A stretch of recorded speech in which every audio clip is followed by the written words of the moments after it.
Tonight, dear listener, we turn our gaze toward a silence so vast it humbles imagination itself. Imagine lying beneath a dark sky, without stars, without moon, without even the faintest shimmer of dust to catch the light. There is only emptiness, a great yawning stretch of nothing that the old Norse poets named Ginnungagap. The word itself feels like a long exhale, a cavernous sound echoing through eternity. In this gap, there is neither up nor down, neither warm breath nor cold stone, only a waiting hush that seems to long for story. And yet, as every gentle dreamer knows, silence never stays silent forever. Out of Ginnungagap, two forces began to whisper to one another the searing heat of Muspelheim realm of fire and the breathless chill of Niflheim realm of frost. Imagine it as two neighbors leaning across the fence of nothingness, one crackling with flame, the other sighing with ice, both slowly drifting closer until their very exhalations touched. Where frost met flame, dear listener, drops of melting ice sizzled and steamed. And from this hissing marriage of opposites came something altogether new life. Not the gentle sprouting of grass or the soft wings of a bird, but the raw and gargantuan form of the first being Ymir, the primeval giant. He stirred in the melting slush, like some ancient sleeper waking from a dream. His limbs stretched, and his breath was heavy as a winter gale. The poet said that from the sweat of his great underarms, other giants seeped forth, multiplying in the dark. One might call this unsanitary, but in myth, it is simply generative life spilling out wherever there is warmth, even if that warmth comes from perspiration. But Ymir was not alone in the frozen cradle. The melting ice also shaped a gentler form, a cow of cosmic scale named Audhumla. Picture her hide shimmering with frost, her breath gentle and sweet, carrying nourishment into the emptiness. From her udders flowed 4 rivers of milk, and by these rivers Ymir drank and was sustained. In this way, the harshness of fire and ice softened into the first tenderness, nourishment, comfort, the lullaby of sustenance. Audhumla herself had no grass to graze, no pasture under her hooves. So she turned to the salty blocks of ice around her and licked them. Slowly, steadily she worked, and as she licked, a form emerged within the frozen block. First came hair, then a face, then shoulders, and finally, the full figure of a man.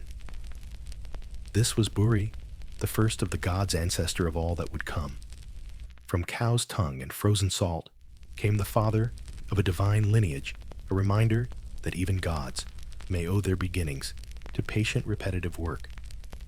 So here, at the dawn of everything, we already see the 3 ingredients that will shape all of Norse myth: the destructive power of giants, the sustaining care of animals, and the divine spark of gods. Fire and ice cow, and salt sweat, and blood, all these will weave forward into sagas sung around hearth-fires as Viking winters pressed long and cold. Let us linger a moment longer in Ginnungagap, gentle dreamer. For though this gap was described as emptiness, it was never merely void. To the Norse mind, it was potential. They saw not chaos, but possibility, not meaningless dark, but a space waiting to be filled. How often in our own lives does an empty stretch feel terrifying at first, until we realize it is an invitation to create, to imagine, to become? In the myths, Ymir slept in that half-lit world, his body already heavy with descendants that would crawl forth. And Audhumla kept licking the ice, her slow, labor-uncovering destiny. Even in the silence, even in the chill, something was stirring. It is the same hush, perhaps, that you feel in the stillness before sleep, the moment when your mind seems empty, and yet the dreams are already gathering just beyond the horizon. And so the stage is set. Out of the gap of nothing, 3 figures stand: Ymir, the giant; Audhumla, the gentle cow; and Buri, first ancestor of the gods. A strange family indeed, giant beast and deity, all born of dripping frost and sputtering flame. Their presence means the silence is broken, and soon creation will move forward in ways neither giant nor God could have foreseen.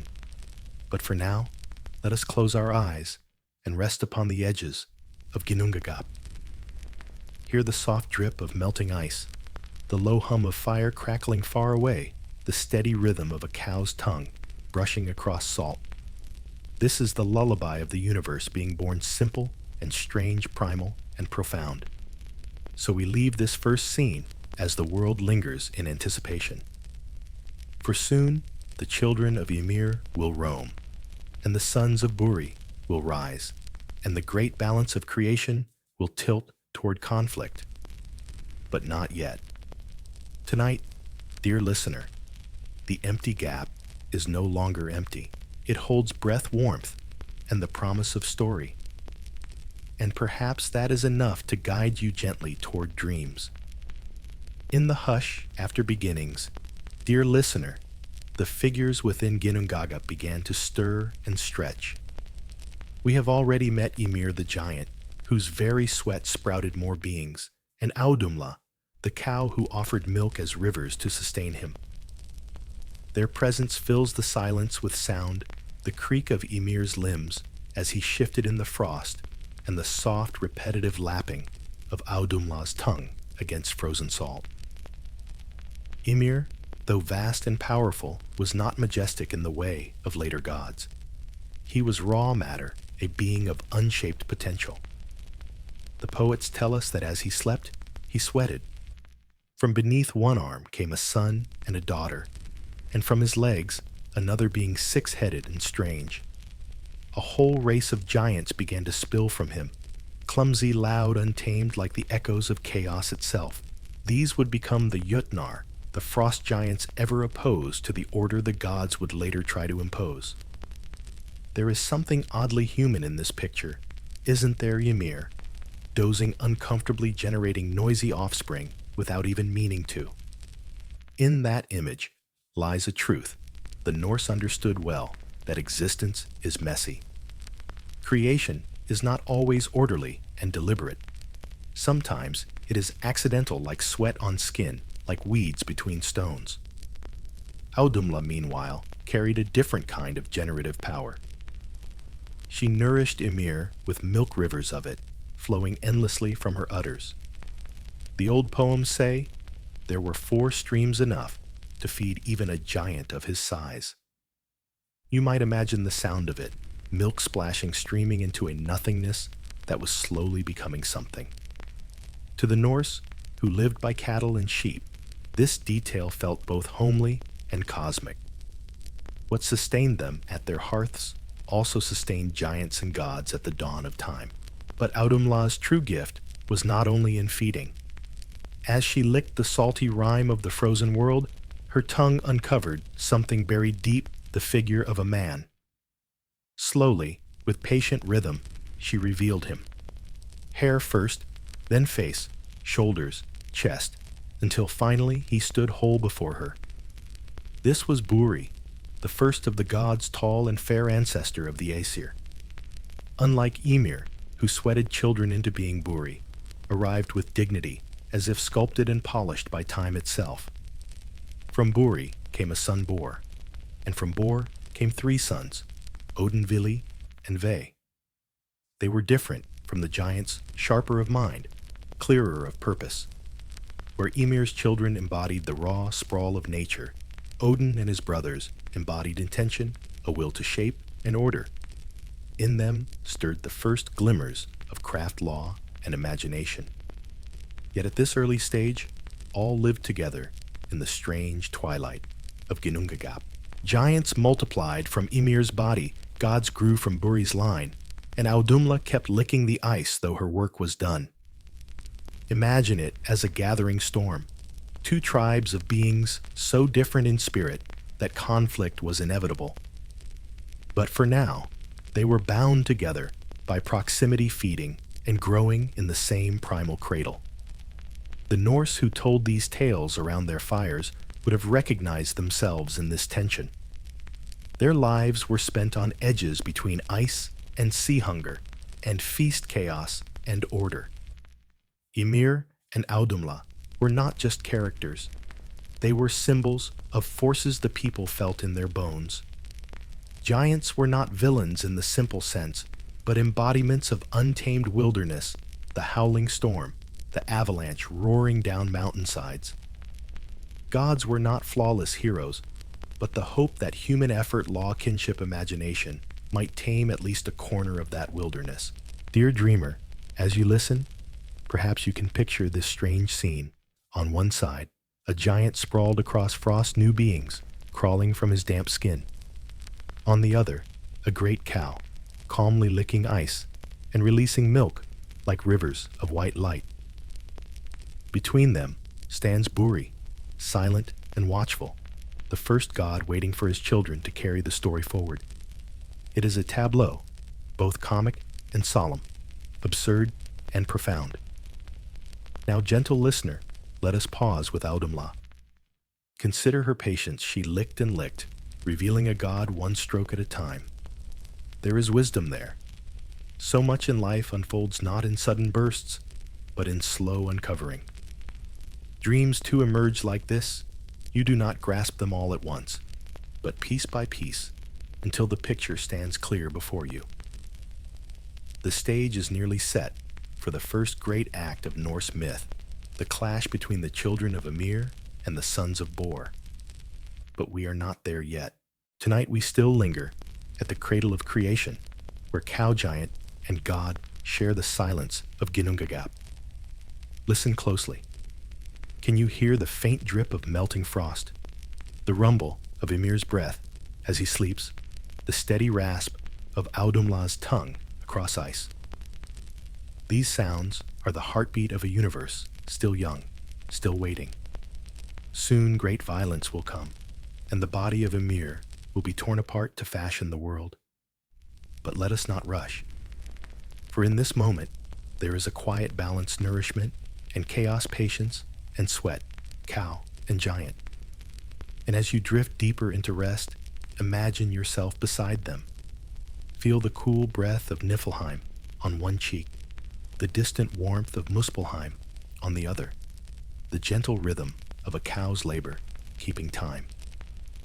Here at the dawn of everything, creation is still soft and slow, a lullaby of fire and frost.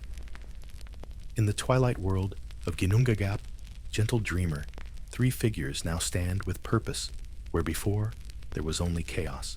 From Audumla's patient licking of salted ice came Buri, tall and radiant, the first god. From Buri's line sprang Bor, and with Bor's marriage to a giantess named Bestla, destiny began to weave its next intricate pattern. Together, they bore three sons, Odin, Vili, and Ve. Imagine them as bright sparks struck in the dim vastness, different from the heavy bulk of Ymir and the sprawling tribes of giants. They were sharp-eyed, restless, filled with intention. Odin, the eldest, carried a hunger for knowledge and power. His very gaze seemed to pierce beyond surfaces, as if he were already scheming how to shape the future. Beside him stood Vili, the spirited embodying will and courage, and Ve, keeper of sacred order, the one who would guard ritual and law. From these three brothers, the line of gods truly begins. They were not yet kings of Asgard, nor did they dwell in halls of gold. They were wanderers in a half-formed world, surrounded by giants born of Ymir's sweat, and in their restless hearts burned a question: how could order, beauty, and meaning emerge from this noisy, chaotic brood of beings? The answer, dear listener, would be brutal. For as much as Norse mythology sings of feasts and friendships, it also whispers of violence at its core. The three brothers turned their thoughts to Ymir, the vast progenitor of the giants.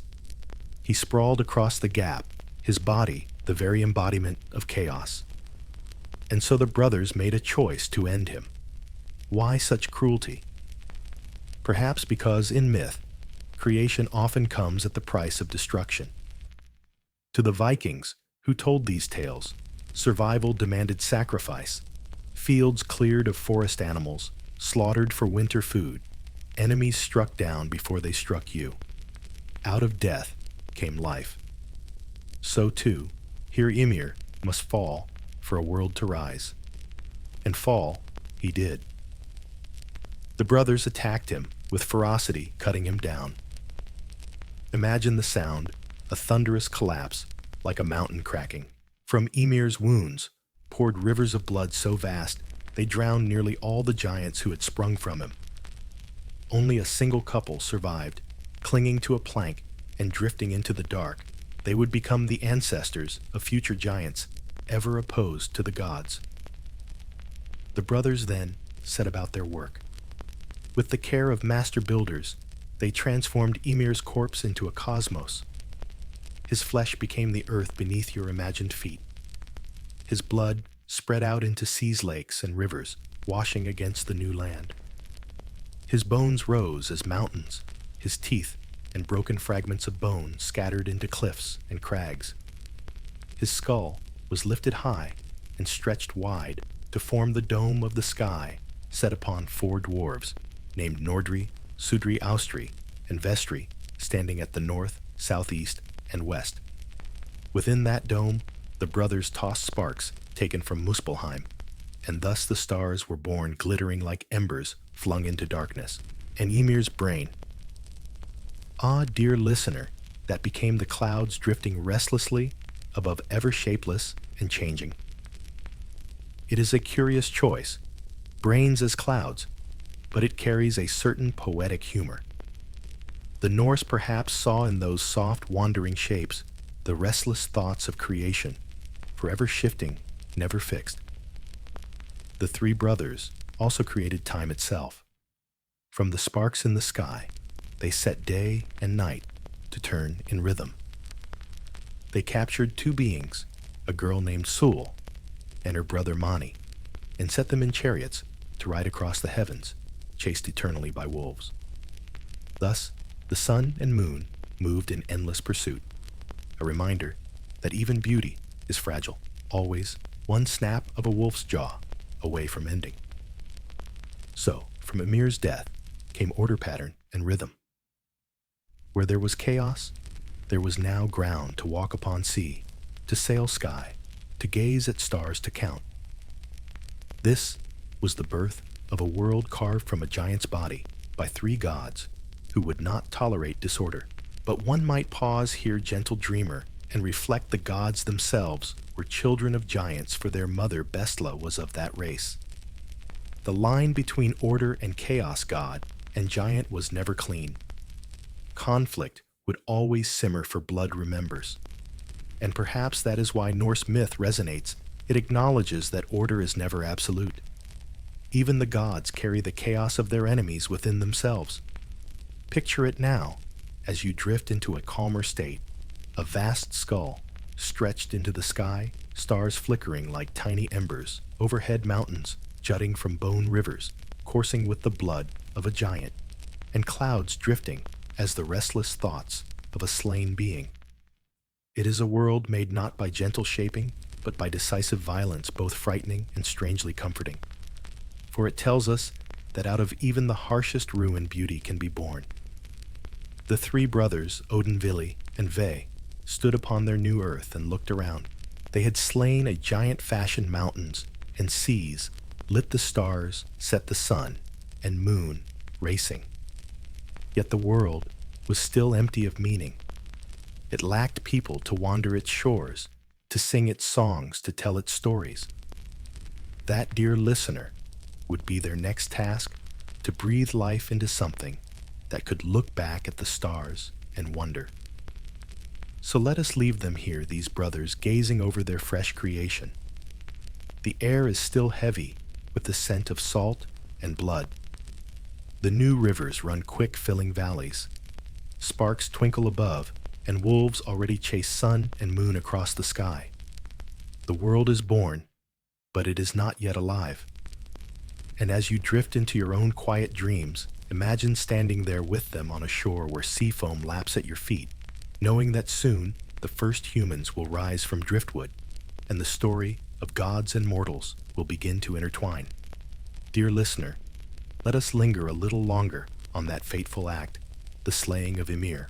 For though we have already glimpsed the outcome, the mountains from his bones, the seas from his blood, there is something solemn, almost ritual, in retelling the moment itself. Myths are not hurried. They are told again and again, each time, with slightly different shading, as if the repetition helps us grasp the weight of creation born from destruction. Imagine Ymir colossal and slow, his bulk filling half of Ginnungagap. He is not cunning, not heroic, simply immense, a creature of instinct, of heavy breath and dripping sweat. To him, the three brothers must have seemed like insects buzzing with purpose. Yet it is these smaller beings driven by will and imagination who circle him with sharp determination, and then swiftly, decisively they strike. The sagas do not dwell on the gore, though one can imagine the roar that tore through the emptiness, the collapse that shook the newborn cosmos. Instead, they hasten to the transformation. Ymir's body becomes landscape. His very self is sacrificed to make room for order. His blood pours forth in such torrents that it drowns most of his offspring, the unruly race of frost giants. Only two escape Bergelmir and his wife by climbing onto a great wooden object, perhaps a boat or a hollow trunk, and drifting away.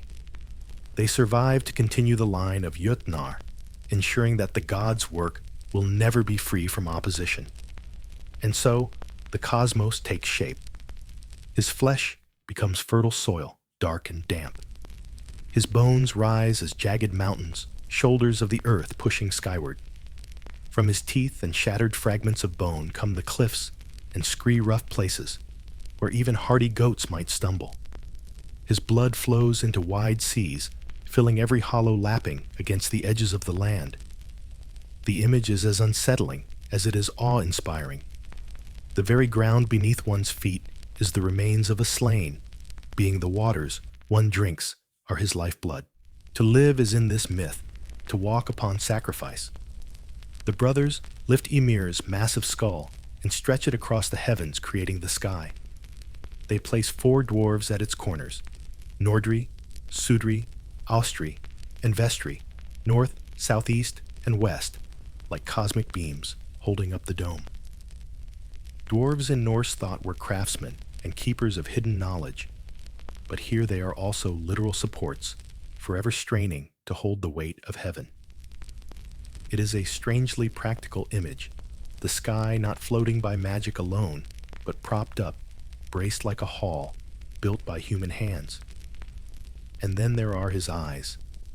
Some tales whisper that Odin placed Ymir's eyes high in the firmament, shining as the sun and moon.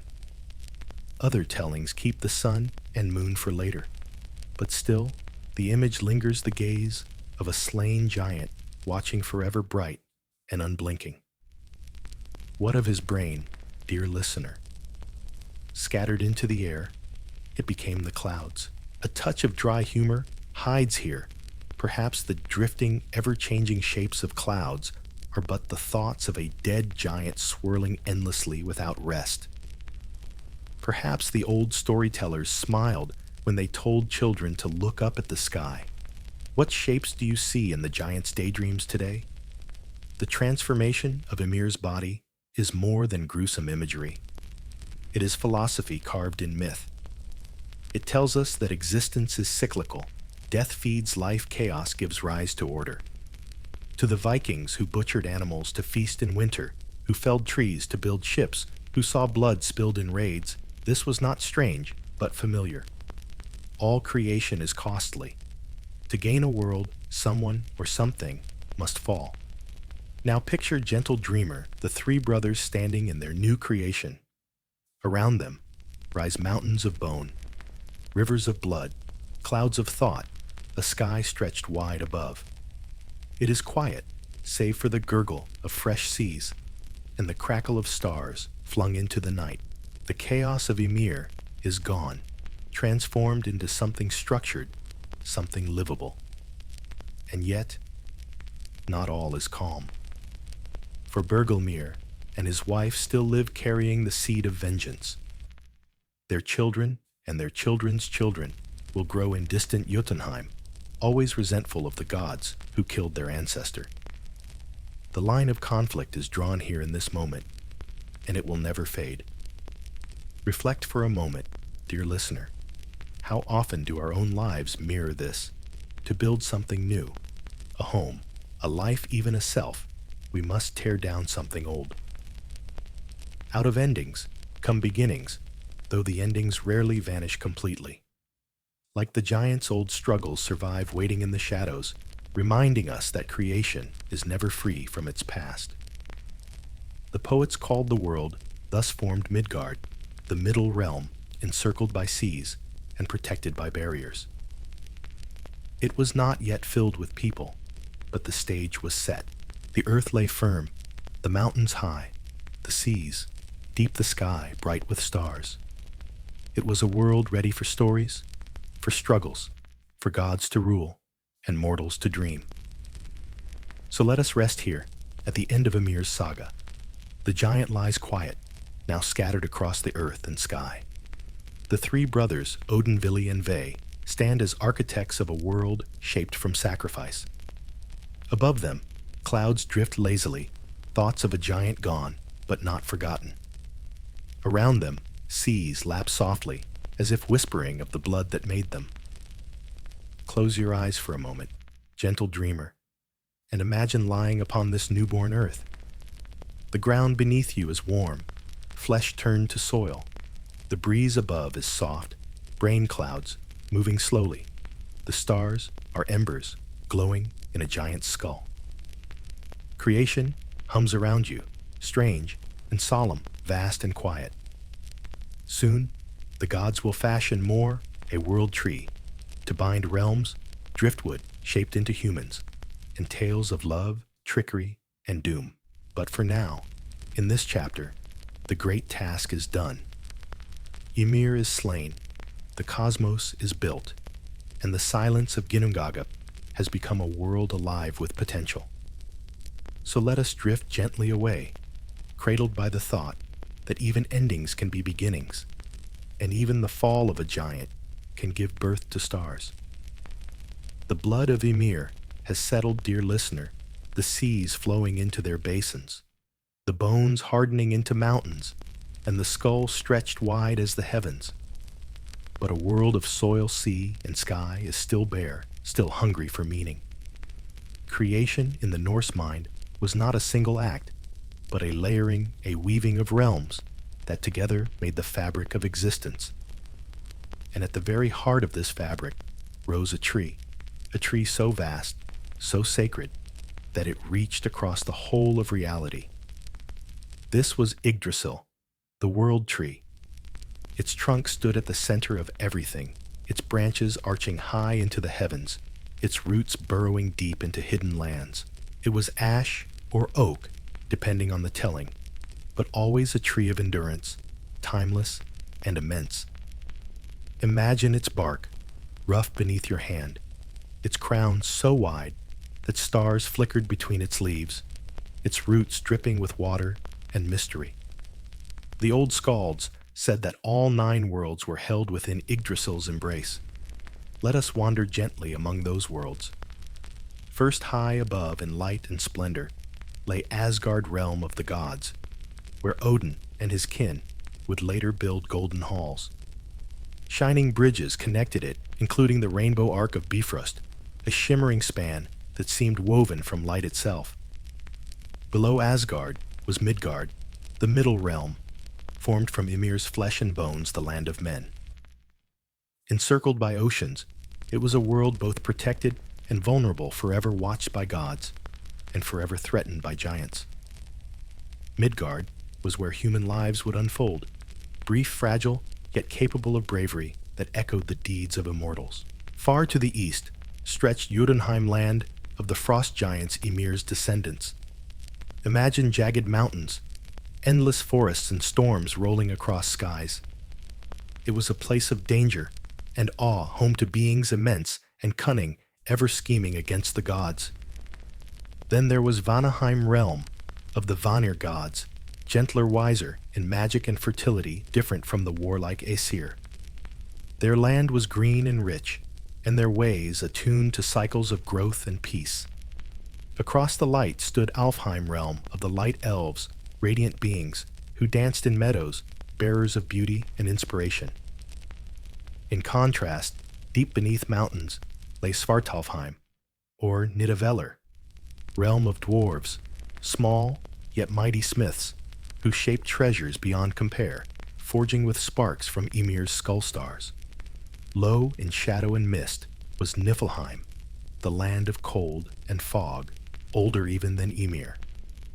Its rivers of venom had dripped into Ginnungagap at the dawn of time. To step here and dream is to feel frost bite your bones, a whisper of endings always close. Opposite, it lay Muspelheim, roaring with flame and chaos, home of fire giants ruled by Surtur, who held a sword of fire destined to blaze at the world's end. Here, heat shimmered and smoke curled upward, threatening always to consume creation. And at the deepest root beneath all stretched Helheim realm of the dead. It was a gray land of shadows, not of torment, but of stillness, where souls not claimed by Valhalla or other halls wandered in quiet eternity. 9 worlds bound by roots and branches, woven into one living system. Yggdrasil stood in the center, a spine of the cosmos. At its base coiled Nidhugr, the dragon gnawing endlessly at its roots.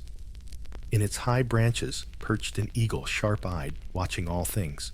Between eagle and dragon scurried a squirrel named Ratatoskr, forever carrying insults up and down, a comical yet telling reminder that even in the vastness of myth, mischief finds a way. Deer grazed its leaves, serpents slithered beneath, and its bark trembled with the weight of existence. The Norse saw Yggdrasil not only as cosmic structure, but as symbol. They lived close to trees, carving ships from oak, seeking shelter in pine-burning birch in their hearths. A tree that held the worlds was both sacred and familiar. Its endurance mirrored their own, battered by storms, gnawed by beasts, yet standing strong through winters and summers alike. Now, dear dreamer, pause with me at one of Yggdrasil's roots. Picture it stretching deep into a well of water, shimmering with reflection. This is Mimisbrunner, the well of wisdom, guarded by Mimir, keeper of deep knowledge. To drink from it was to see with new clarity, but at a price as Odin himself would one day discover. Another route reached into Urdarbrunner, the well of fate, beside which the Norns, Urdur, Verdandi, and Skuld, spun and carved destiny into the bark of the tree. These 3 women, older than gods, wove the fates of all beings, even Odin himself. Yggdrasil connected all gods, giants, dwarves, men-elves, the dead, the fire and the ice. The worlds were not separate islands, but branches on the same tree roots, in the same soil, all trembling when one was struck. A giant slain in Jotunheim might shake leaves in Asgard. A mortal's prayer in Midgard might ripple upward into elf song in Alfheim. The universe was interwoven, fragile, and alive. For the Norse, this vision carried both comfort and dread. Comfort, because it meant life was part of a larger whole, a tree whose branches extended far beyond any one life. Dread, because the tree itself trembled with omens ever threatened by dragon's teeth, wolf's howls, fire's roar.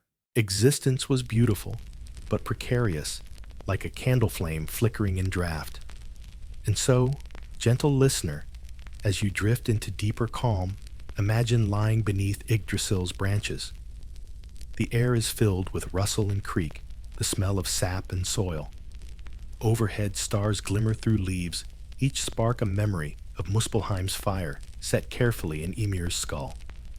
Somewhere far below, you hear faint, gnawing Nidhugr, chewing patient and relentless. But above the branches sway softly like a lullaby sung by the cosmos itself. Soon, Odin and his brothers will bend down to shape 2 pieces of driftwood into humans.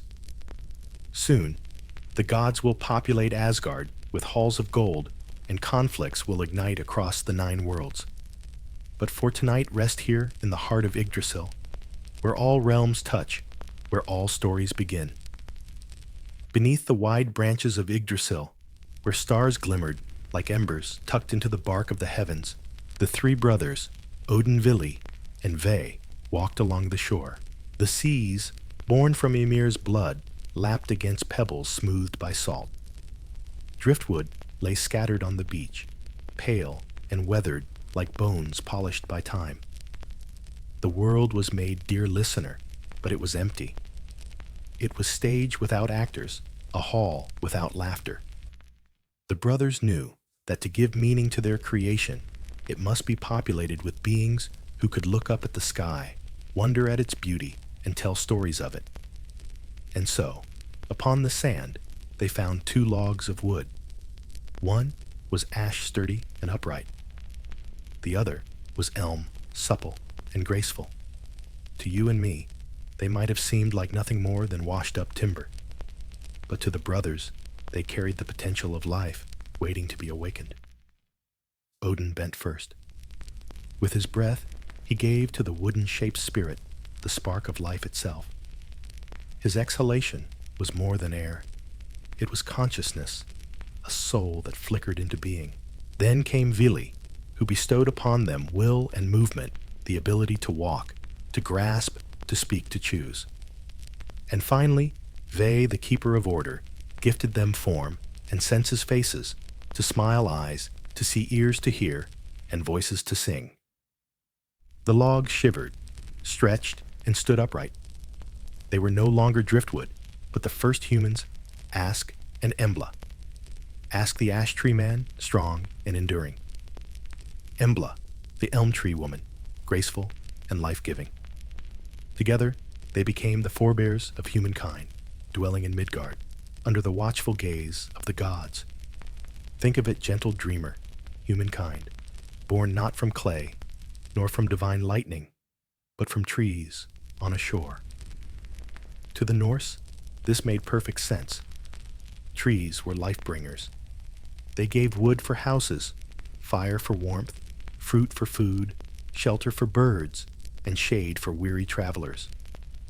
In a land of endless forests, to say we come from trees was to say we are part of the living world around us, and perhaps on some quiet walk through the woods, they felt the kinship of bark and skin leaf and hair. Ask and Embla were placed in Midgard, the middle realm, encircled by the sea. The gods built a protective wall from Ymir's eyebrows. Yes, eyebrows, so that humanity would have shelter from the giants beyond. It was a small thing, perhaps, but meaningful, a barrier between chaos and order, safety and peril. Midgard became the cradle of human life, fragile and yet watched over. The gods looked upon their work with satisfaction. Now there were beings to walk the earth, to sing by firelight, to raise children, to fight and feast and dream. Humanity, in the Norse imagination, was not perfect, nor godlike. Ask and Embla were mortal, destined to wither like the trees they came from. But their lives carried something precious, the ability to love, to choose, to remember, and to tell tales. Here, we might pause, dear listener, and breathe with the quiet reflection of this myth. What does it mean that our first parents were wood? It is a gentle reminder of humility. We are not fashioned of gold or diamonds, not sculpted in some flawless image. We are made of common matter, driftwood, shaped by the sea and sand. And yet, with the breath of spirit, we become wondrous. From simple timber comes the ability to build halls, weave poetry, and sail ships to the edges of the known world. The old skalds may have whispered this to their listeners by firelight. Do not scorn humble beginnings, for even ash and elm, once shapeless and cast aside, became the first humans. In that teaching lies comfort. Out of what seems small or discarded life finds a way to rise. Imagine, gentle dreamer, standing at that primeval shore. The waves roll slowly, The air smells of salt and seaweed. Before you two figures stir, first a tremor in the wood, then a soft gasp as breath fills lungs, then eyes opening wide in wonder. Ask reaches out his new hands to feel the sand between his fingers. Embla lifts her face to the wind hair stirring, as though she has always belonged to the breeze. Their first steps are clumsy, but each stride makes the earth more alive, the silence less empty. Above them, Odin watches thoughtful. Vili smiles at their first attempts at movement. Ve nods satisfied with the balance of form and sense. They have brought into being not servants nor playthings, but companions in existence. Humans will worship the gods, yes, but they will also struggle, resist, and sometimes even defy. That complexity is part of their beauty. Ask and Embla's descendants would spread across Midgard, building homes of timber and thatch, carving runes into stone, telling sagas that echoed the very myths that explained their origin. They would look up at Yggdrasil, wondering if its leaves whispered of their kinship.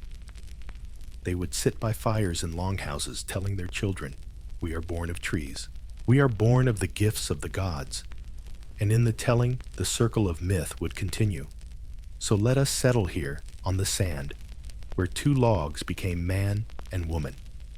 Hear the sea wash gently against the shore, steady as a heartbeat. Smell the brine in the air, fresh and sharp. Picture Ask and Embla standing hand in hand, their eyes wide with new wonder, their bodies trembling with the unfamiliar joy of being alive. And as you drift further into rest, remember, you too are ash and elm, humble and wholly fragile and wondrous, walking the middle world beneath the branches of the great tree. Dear listener, now that the world has people wandering its shores, the story of gods must widen. For not all divine beings belong to Odin and his brothers. The cosmos bound by Yggdrasil was a place of many tribes, and like human clans, they sometimes quarreled. This brings us to the first great conflict among the gods themselves, the war between the Aesir and the Vanir. The Aesir, as you know, were the children of Buri's line, Odin, Thor, Balder, and the rest who dwelled in Asgard. They embodied strength, war rule, and the ordering of cosmos. Their stories are loud with the clang of weapons and the thunder of storms. But across the 9 worlds was another tribe, the Vanir. They were older in some tellings, gentler in others, dwelling in Vanaheim, rich in earth and fertility. The Vanir were gods of abundance of crops and harvest of sensuality and peace. At first, the two tribes existed side by side, neither ruling the other. But as often happens when differences stand too close together, tension brewed. The Vanir sent among the Aesir a figure named Gulveig. Some called her a witch, others a prophetess, her name meaning gold drink. Wherever she went, she spoke of wealth, magic, and hidden power. She enchanted with her words, and men and women alike became greedy, restless, desiring more than they had. The Aesir, suspicious and proud, seized. 3 times they tried to burn her, 3 times she was reborn from the flames. Gold gleamed in her hair, unyielding, and her magic could not be undone. It was said that this insult, this attempt to destroy a Vanir envoy, sparked the first war among the gods. The Vanir rose in anger. They sent their armies against Asgard, and the Aesir replied in kind. Arrows flew, walls fell, and the rainbow bridge trembled beneath the clash. Pause here, gentle dreamer. Can you hear it? Not the roar of modern cannons, nor the thunder of engines, but the primal clash of spears striking shields, war cries echoing across worlds. Even gods, it seems, are not free of rivalry, envy, and the quick slide into violence. Yet neither side could win. The Aesir were mighty, but the Vanir wielded Satyr, a kind of sorcery the Aesir did not yet understand. Battle after battle ended without final victory. Eventually, weariness softened pride. The gods, like humans, learned that endless war only drains. So they made peace, and as a pledge of trust, they exchanged hostages. From the Vanir came Njord god of sea and wind, and his children, Freyr, lord of harvest and prosperity, and Freya, goddess of love, beauty and magic. From the Aesir went Honir, often uncertain, but given the role of chief, and wise, Mimir keeper of deep counsel. But when the Vanir discovered Honir faltered without Mimir's guidance, they grew suspicious. In anger, they beheaded Mimir and sent his head back to Odin. Odin, grieving, preserved the head with herbs and magic, keeping Mimir's wisdom alive in whispers. Thus peace was sealed not in harmony, but in compromise, mistrust, and mingling. The two tribes became one people, thereafter their powers blended. From the Vanir came fertility, wealth, and sorcery. From the Aesir, strength, law, and battle. Together, they formed the pantheon, as we now know it, their unity forged in blood and suspicion, much as human tribes unite after weary wars. Dear dreamer, there is something poignant in this tale. Even the gods must learn to coexist. Even they must sacrifice pride for survival. The Norse lived in harsh lands where neighbors might be enemies one season and allies the next. Their myths mirrored that truth. No war lasts forever, and sometimes the hardest wisdom is to share your fire with the one you once tried to burn.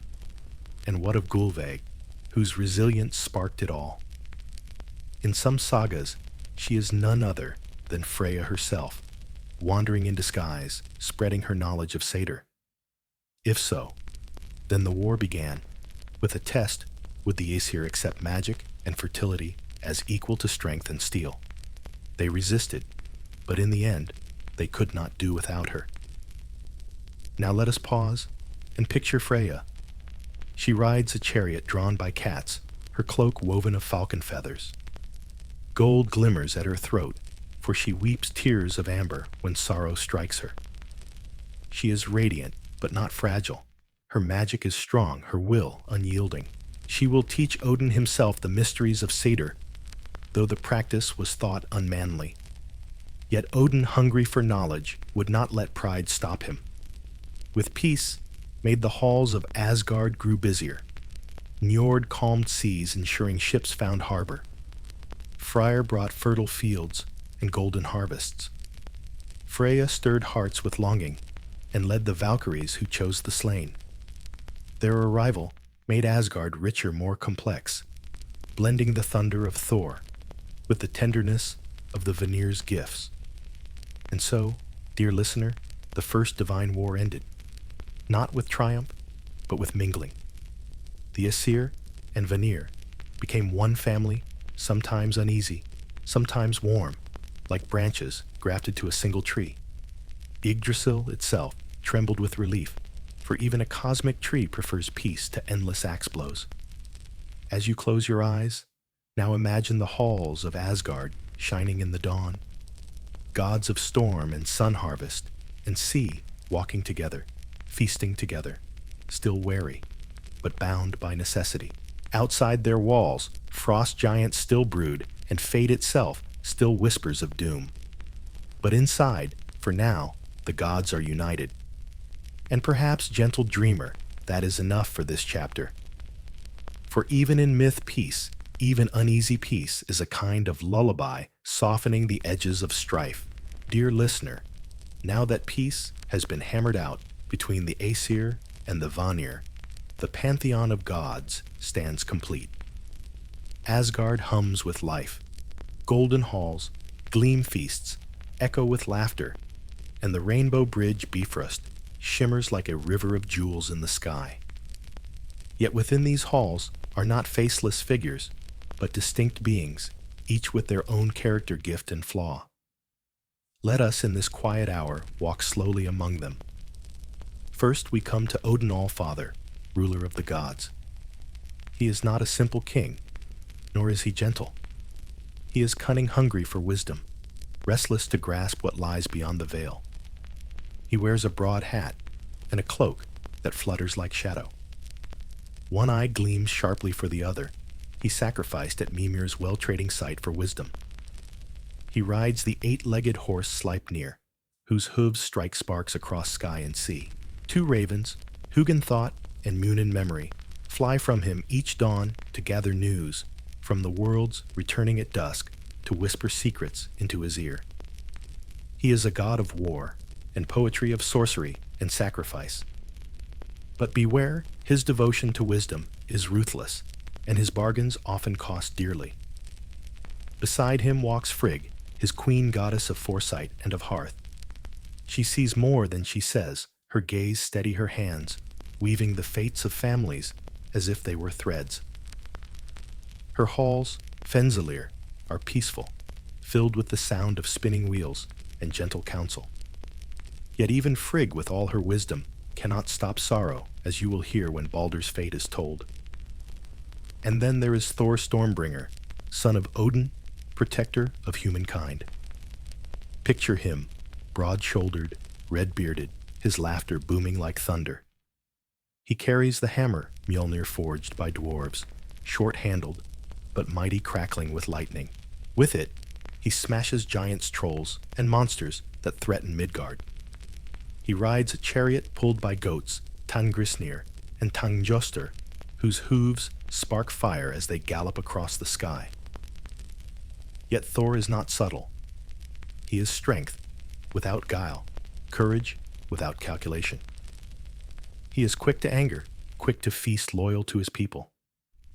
In him, the Norse found both comedy and comfort, for he was their defender, their companion in storm and struggle. Next, we find Baldur, the bright one son of Odin and Frigg. His beauty is radiant, his presence gentle. He is light itself, purity walking. No harm could touch him, for his mother sought oaths from every creature and thing never to hurt him. Yet in this invulnerability lies foreshadowing. For myths remind us that when all is safe, danger hides in what is overlooked. Baldur's story, as you shall hear, is one of sorrow, for even the most beloved can fall. There is also Heimdall, the ever-watchful, whose ears can hear grass grow, and whose eyes see leagues away. He guards the Bifrost, standing tall with his horn Gjallarhorn ready to sound at Ragnarök.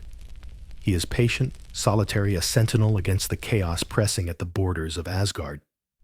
Among the gods of harvest and peace are those of the Vanir, now dwelling in Asgard. Njord, lord of sea and wind, calming waves for sailors and sending breezes to fill sails. His children, Freyr and Freya, shine bright. Freyr brings fertility and prosperity, wielding a golden boar that blazes like the sun, and a ship, Skidbladnir, that can fold into a pocket, yet carry all gods. Freya, his sister, embodies beauty, desire, and magic. She weeps tears of amber and gold for her lost husband, yet leads the Valkyries who gather warriors from battlefields, taking half of the slain to her hall, Folkvanger, while Odin claims the other half in Valhalla. She is no mere ornament. She is power, independence, and longing wrapped in radiance. And then moving at the edge of gatherings, sometimes laughing, sometimes sulking, comes Loki. Ah, Loki, child of giants yet counted among the gods. He is clever, quick-tongued, a shapeshifter, who slips into guises of birdfish or mare. His tricks often bring gifts. He helps procure Thor's hammer, Odin's spear, Freyr's ship. But his mischief always carries a shadow. His laughter can wound, his schemes can doom. He is both companion and betrayer, necessary and dangerous.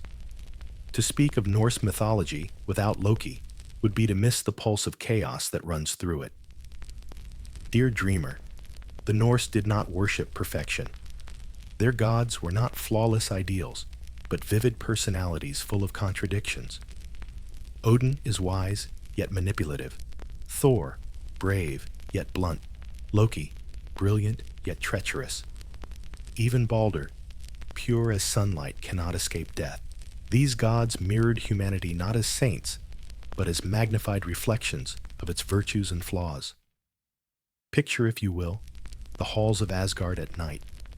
Torches flicker along carved beams, shadows dancing across shields on the walls. Odin sits brooding, a raven perched on each shoulder. Thor boasts loudly of his latest feat, slamming Mjolnir on the table with such force the benches shake. Loki smirks in the corner, tossing sly words that make some laugh and others frown. Freya glides through the hall, golden tears glittering in the lamplight. Baldur's presence softens the noise, his calm a balm against the storm. These are the high gods, the family whose quarrels and choices will shape the fate of all 9 worlds. And above them all, Yggdrasil trembles, as if it knows the laughter, the arguments, the feasts, and the grief are all but preludes to the twilight foretold. So, gentle dreamer, let us leave them feasting in golden halls for now.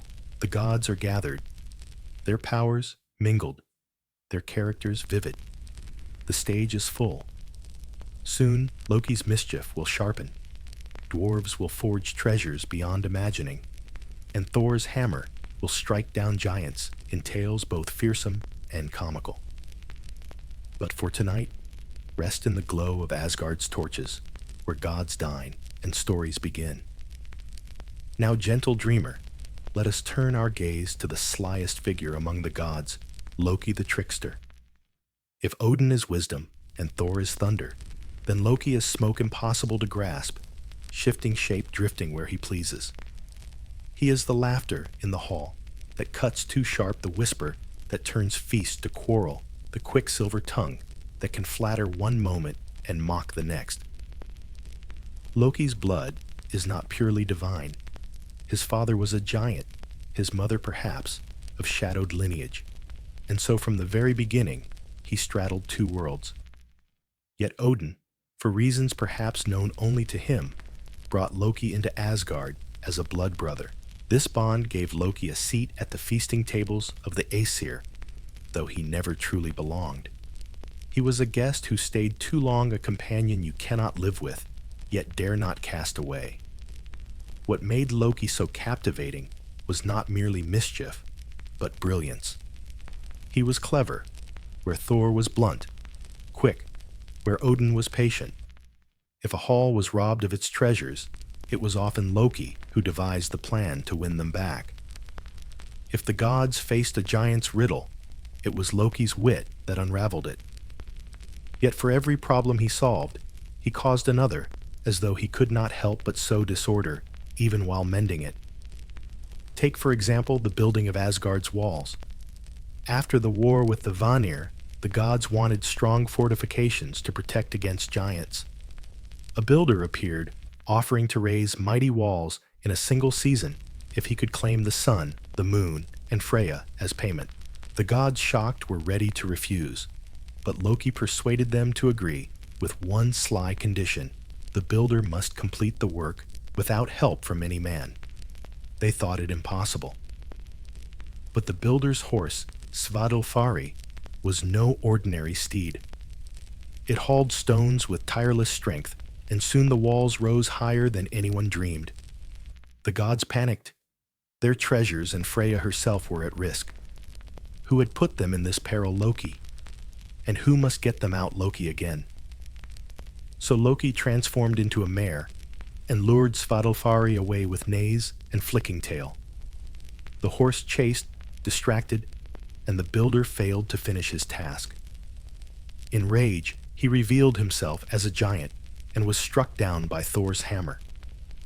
The walls of Asgard stood tall, and the gods kept their sun, moon, and goddess. Yet from that escapade came a strange aftermath. Loki, in mare's form, bore a foal, an 8-legged horse named Sleipnir. He gave this marvelous steed to Odin, who rode it proudly. Imagine that, dear dreamer.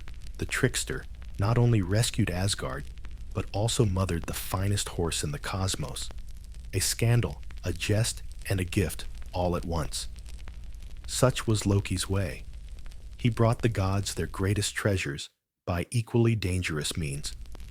When Thor's hammer was stolen by giants, it was Loki who devised the ridiculous plan of dressing Thor in a bridal veil to sneak into the giant's hall. When the dwarves crafted gifts, it was Loki's meddling that pushed them to make Mjolnir the hammer that would defend gods and mortals alike. Yet always, his motives were tangled. Part mischief, part malice, part necessity. But there is a shadow in Loki's laughter. For though he made gods laugh, he also made them uneasy. He was not loyal, not bound by honor in the way Thor was. He carried within him the cunning of giants and the arrogance of one who knows he is indispensable. When Ale flowed and tempers grew hot, Loki's tongue could cut deeper than any sword-mocking gods to their faces, reminding them of secrets they wished forgotten. The poets tell us of one such feast, where Loki drunk and bitter insulted each god in turn. He mocked Freya for her lovers, accused Odin of cowardice, called Thor slow-witted. It was not jest, but venom truth, twisted to wound. The gods fumed, but they could not silence him. For Loki spoke what none dared, and though his words poisoned the hall, they carried a terrible power. In him, the Norse found an echo of life's own unpredictability. Loki is the storm that ruins a voyage, and the wind that carries the ship to harbor.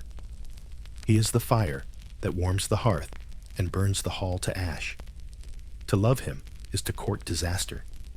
To hate him is to lose the one who saves you when wit is needed most. As you rest, dear dreamer, think of Loki as both spark and shadow. Picture him, slipping between shapes, a salmon darting in the river, a mare luring a stallion, a falcon streaking across the sky, a sly man with a grin too quick to trust. His laughter rings in the distance, bright, mocking, unforgettable. Soon, his mischief will grow darker. He will sire children, not of delight, but of dread, a wolf, a serpent, a queen of death. His tricks will shift from jest to betrayal, and the gods who once tolerated him will bind him in venom and chains. But not yet. For now, Loki still walks the golden halls, sometimes friend, sometimes foe, a reminder that even in Asgard, certainty is an illusion. So close your eyes, gentle dreamer, and imagine the glow of torchlight flickering on Loki's sly smile. He leans in, whispering a tale too outrageous to believe, too dangerous to ignore. And in that whisper lies both laughter and doom. Dear listener, the gods of Asgard may have been mighty, but even they cherished treasures, objects of wonder that embodied power, beauty, and fate itself. And as often in these stories, the hand behind these marvels was none other than Loki. He could not keep still. His mischief often landed the gods in peril, but just as often it led to gifts that would shape their destiny.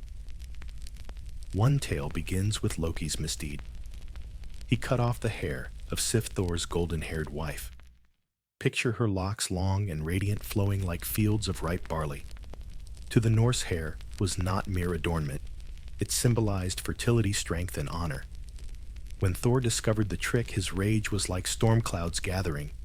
He seized Loki, shook him until his bones rattled, and threatened to smash him with Mjolnir unless he made amends.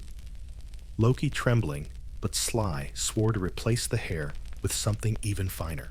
So he went to the dwarves, master smiths of Svartalfheim, whose forges glowed deep under the earth. He found the sons of Ivaldi, skilled beyond measure, and begged their help. They crafted wonders, first a new head of hair, for Sif spun from gold. Not stiff like metal, but supple alive when placed upon her head, it rooted and grew like real hair, shimmering brighter than before. The dwarves did not stop there. They also forged a ship for Friar Skidbladnir, the finest vessel ever made. It always caught favorable wind, could hold all the gods with ease, yet could be folded like cloth and tucked into a pouch. For Odin, they created a spear Gungnir that never missed its mark, flying true, no matter the hand that hurled it. Marvels already, but Loki's pride led him further. Always competitive, he boasted that other dwarves, Brokkr and Sindri, could never match such craftsmanship. To prove it, he wagered his own head against their skill.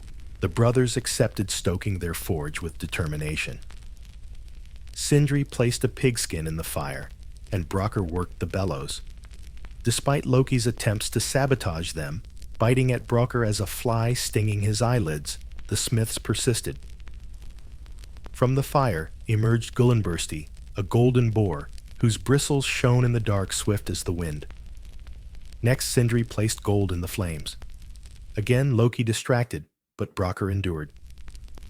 Out came a golden ring, Draupnir, from which every ninth night would drip 8 new rings, each as fine as the first symbols of endless wealth. Lastly, iron was laid in the forge. Brokkr worked sweat streaming, while Loki, desperate, stung his eyelids so hard blood blinded him. For one brief instant the bellows faltered. Still from the fire came Mjolnir the hammer. Its handle was shorter than intended, but its might was unmatched. It would return when thrown strike with thunder and defend gods and mortals against giants. The gods gathered to judge the treasures. Odin admired Gungnir and Draupnir. Freyr delighted in Skidbladnir and the golden boar. Thor beamed at Sif's restored hair. But it was Mjolnir, though flawed, that secured victory for Brokkr and Sindri. For in a world besieged by giants, no weapon was more precious. And what of Loki's head, the wagered prize? He wriggled as only Loki could. He admitted he had promised his head, but not his neck. The dwarves, tricked by words, could not sever it. In anger, they sewed his lips shut instead, so his silver tongue lay silenced for a time. Imagine Loki sulking, lip-stitched eyes still glittering with schemes. It is almost comical, is it not, dear dreamer? The trickster gagged by his own wager. Yet from his arrogance came blessings. Mjolnir would guard Asgard. Gungnir would serve Odin in council and battle. Draupnir would pour wealth into his hands. Skidbladnir would carry gods across sea and sky. And Sif's golden hair would shine brighter than before. These treasures were more than tools. They were symbols. The spear stood for fate's inevitability, unerring and inescapable. The hammer embodied strength and protection, a promise that even when storms raged, there was a defender. The ship represented possibility, the journey between realms. The golden hair was the fertility of fields, the promise of harvest. To the Norse who lived by sea and plow axe and shield, these were not abstractions, but necessities of life. Picture now, gentle dreamer, the halls of Asgard adorned with these marvels. Thor, laughing loudly, swings Mjolnir across his shoulder. Odin grips Gungnir its tip, catching starlight. Freyr's boar trots proudly, glowing in the dusk. Freya slips Draupnir into Odin's hand with a knowing smile. And in the corner, Loki smirks, his lips freshly unsewn, already plotting the next jest. This, too, is part of the charm of Norse myth, that treasures are not born of quiet piety, but of chaos wagers and trickery. Beauty and power often arrive wrapped in mischief. So let us leave them here, feasting with new wonders gleaming beside them. Outside, the giants stir, storms roll, and fate whispers still. But within Asgard's golden halls for now, there is laughter light and marvels that make the heart swell. Close your eyes, gentle dreamer, and imagine the glow of firelight on polished gold, the hum of contentment after danger, past the promise of protection in a hammer's weight. These are treasures, both divine and human symbols of hope, crafted in fire, born of mischief, yet enduring. Dear listener, if Odin is the brooding mind of Asgard, then Thor is its brawny arm ever ready to swing. He is the god most loved by mortals, for he protects Midgard, the realm of humankind, from giants and monsters that would crush it. To the Norse farmers and sailors, Thor was comfort, When storms rolled, they heard his hammer in the thunder. When lightning split the sky, it was his strike keeping chaos at bay. Thor is not subtle. Oh no. Where Odin plots and schemes, Thor smashes. His laughter is as loud as his blows, his temper as quick as his fist. He is dependable, loyal, yet often the subject of comic tales, for his strength is great. But his wit is, shall we say, compact. But that dear dreamer is part of his charm. Let us follow him through a few of his adventures. Once Thor traveled with Loki and a pair of human servants, Thjalfi and Röskva, into the land of giants. They sought the hall of Utgarda Loki, a giant king sly and mocking. At the gates, Thor and his companions were tested with contests. Loki boasted he could out-eat any there. A trough of meat was brought, and Loki devoured swiftly. But opposite him sat a giant named Logi, who not only ate the meat, but the bones, and trough as well fire itself in disguise. Thjalfi raced against a boy, but the boy was thought itself swift beyond feet. And Thor, mighty Thor, was challenged to drink from a horn. He gulped deeply 3 times, but could not empty it. The hall roared with laughter, but the trick was cruel. The horn was linked to the sea itself. Thor's drinking caused tides to lower, and though he could not finish, he had drunk so much the ocean still bears his pull. Thor was then asked to lift a cat. He grunted, strained veins bulging, but could only raise one paw. The hall shook with laughter, yet the cat was no cat, but Jörmungandr, the serpent of Midgard disguised. To raise even one paw was to move the world serpent itself. Finally, he was told to wrestle an old woman. Thor struggled, staggering, unable to bring her down, for she was Ellie, old age incarnate, whom no one defeats. The giants laughed, but afterward they trembled, for Thor's feats were near impossible, even against forces of nature itself. The tale is both comedy and awe. Thor tricked, mocked, yet proving his strength beyond compare. Another story brings us to the sea. Thor once set out with the giant Hymir to fish. They rowed far into the dark water's waves, slapping the boat gulls crying overhead. Hymir caught whales with ease, but Thor baited his hook with the head of a great ox. He cast his line, and deep below, something stirred. The ocean-churned waves rose, and the line went taut. Thor pulled with all his might, veins straining, and up rose the vast coil of Jörmungandr, the Midgard serpent. Picture it, a snake so enormous its body encircles the world's scales, glistening eyes like molten gold. Thor, standing in a small boat hammer, raised lightning flashing. He was ready to strike to end the serpent then and there, but Hymir, terrified, cut the line. The serpent sank back into the depths, and Thor roared in fury. The sea still trembles, with that almost ending, and fate whispered their final battle would come, but not yet. There are lighter tales too. Once Thor awoke to find his hammer missing.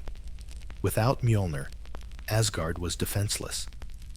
Loki, ever the meddler, discovered that the giant Thrymr had stolen it, demanding Freya's hand in marriage as ransom.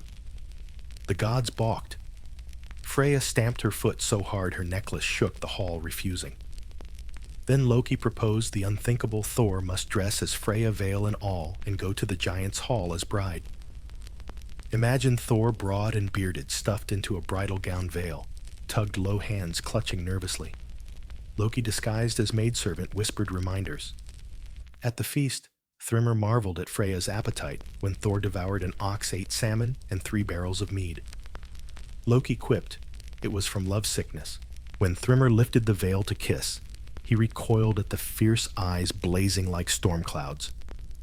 But when Mjolnir was laid on Freya's lap to bless the union, Thor seized it, tore away the veil, and with a shout struck down the giants in a storm of thunder.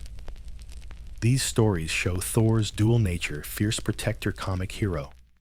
He is never graceful, never subtle, but always true. He is the defender you want.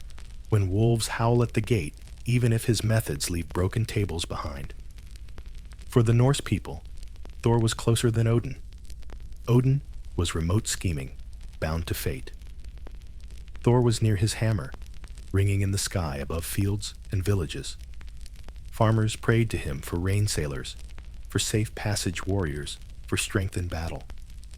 To wear a hammer amulet was to carry his protection, a quiet defiance against storm and chaos. So close your eyes now, gentle dreamer, and hear Thor's footsteps echo across the clouds. Feel the rumble of thunder as his chariot rolls goats, snorting sparks.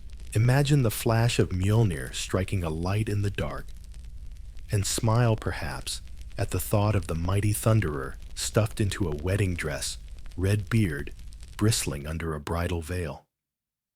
For even the strongest of gods must endure laughter, and in that laughter he becomes all the more beloved.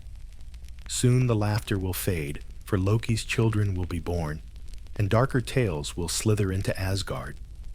But for now, rest in the comfort of Thor's hammer, a promise that someone watches the night sky guarding humankind as they sleep. Dear listener, you have heard how Loki's tricks brought treasures, and how his laughter rattled the golden beams of Asgard. But laughter like fire can warm or burn. In time, Loki's mischief bore children not playful, not harmless, but beings whose very existence trembled with doom. The sagas whisper that Loki lay with a giantess named Angerboda, she who brings grief. From their union came 3 offspring, each stranger and darker than the last. The first was a wolf born no larger than a hound, but with eyes that glowed like embers. His name was Fenrir. Even as a pup, his jaws snapped with terrible strength, and the gods felt unease. The second was a serpent, small at first, coiling in the giantess's arms. But it grew, and grew, and grew, until it could no longer fit within any hall. Its name was Jörmungandr. The Midgard serpent fated to encircle the world. Its body stretched across ocean's scales, glistening tail biting its own mouth in an endless circle. To humans, it was the swell of seas, the hidden power beneath waves. To the gods, it was terror, waiting destined one day to clash with Thor. The third was a girl, pale-skinned, half beautiful, half decayed. From her waist down, she was corpse blue, her legs stiff as though buried. Her eyes were cold, her voice quiet, her touch like winter stone. She was named Hel, and the gods looked away from her face, for in it was both the gentleness of sorrow and the stillness of death. Odin, wise yet grim, foresaw danger in these children. He could not bear to leave them free, and so he decreed their fates. Jörmungandr was hurled into the sea, sinking with coils twisting until he stretched round the earth. There he lay unseen, but his body churned the tides, and sailors who felt sudden storms knew the serpent had shifted in his sleep. Hel was cast into the depths of Niflheim, where Odin gave her dominion over the dead who did not fall gloriously in battle. She built halls for them, Eljudnir, cold and vast, with walls of sleet and gates of despair. She was both queen and warden, her realm not of torment, but of stillness, where countless souls drifted without song. To the Norse who valued honor in death, Hel's domain was both dreaded and inevitable. And Fenrir, Fenrir, was too dangerous to cast away. The wolf grew quickly jaws, widening paws, heavy as boulders. The gods tried to raise him in Asgard, hoping to tame him. Only one dared feed him Tyr, the brave god of law and oaths. Each day he brought meat, gazing into Fenrir's blazing eyes, hand steady, though he felt the wolf's hunger. A strange bond grew between them, trust, perhaps even affection. Yet the gods whispered, for the wolf grew too fast. His body towered, his breath steamed like fire, his teeth gleamed like swords. Prophecy said he would kill Odin himself, so the gods devised a plan to bind him. They forged chains of iron, massive and clanking, and brought them to Fenrir with smiles.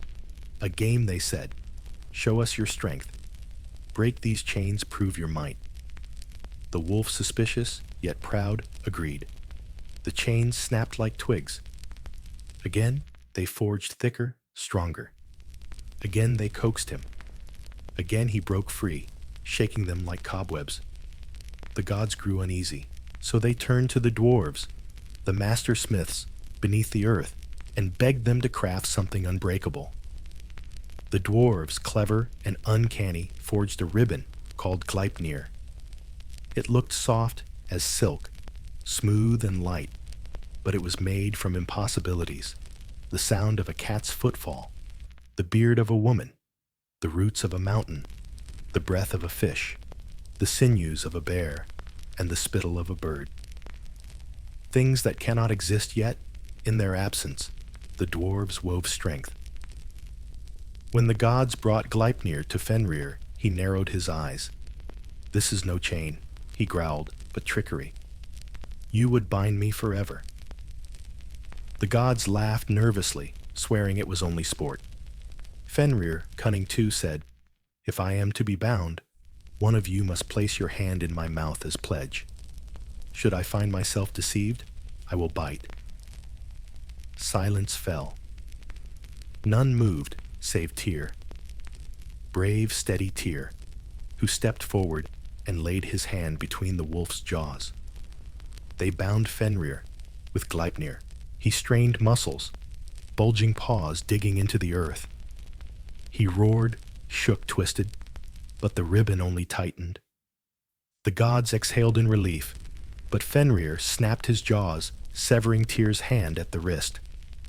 The god bore the wound without flinching, for he had known the price. The wolf howled chained and furious saliva, dripping as River's eyes promising vengeance. And there, Fenrir waits still bound until Ragnarök, when he will break free and devour Odin. Jörmungandr coils in the sea, biding his time until he meets Thor in deadly embrace. Hel reigns in her quiet hall, watching the steady stream of souls drift in. These are Loki's children, his legacy not of jest, but of terror. Gentle dreamer, pause here. Can you feel the weight of it? The gods so mighty, yet fearful of their own companion's offspring. The wolf chained the serpent, lurking the queen of death enthroned. It is a reminder, sometimes the seeds we plant in just grow into forests of shadow. And yet, as the Norse knew such as life, danger and protection, joy and grief, laughter and doom, they walk together. Even in Asgard's golden halls, wolves prowl at the gates and serpents stir in the depths. So rest now, with this image, tear silent and one-handed gazing into the distance. Fenrir, straining at his bonds, eyes aflame. Hel's pale face half-shadowed, half-kind, and deep beneath waves a serpent's coils brushing the ocean floor. The children of Loki are waiting their lullaby, a promise of endings to come. Dear listener, let us return to that moment of dread and cunning when the gods resolved to bind the wolf Fenrir. We have glimpsed the tale already, but it deserves to be told slowly, for it is one of the great scenes of Norse myth, a story of trust, broken of courage and sacrifice, and of fate sealed. Fenrir was no ordinary beast. Born small, yes, but he grew each day until his shoulders brushed the rafters of Asgard's halls.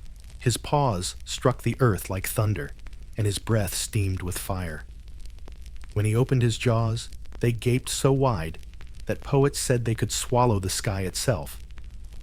The gods watched him grow with unease. He was Loki's son after all, and prophecy whispered that he would one day kill Odin the All-Father. At first, they tried to raise him among them. They told themselves it was better to watch him closely than leave him free among the giants. Each day, they tossed him great slabs of meat. He snapped bones in a single bite. Only one among them dared approach him without fear, Tyr, god of justice and oaths, who fed the wolf by hand. There was a strange kinship between them, predator and judge bound by silent respect.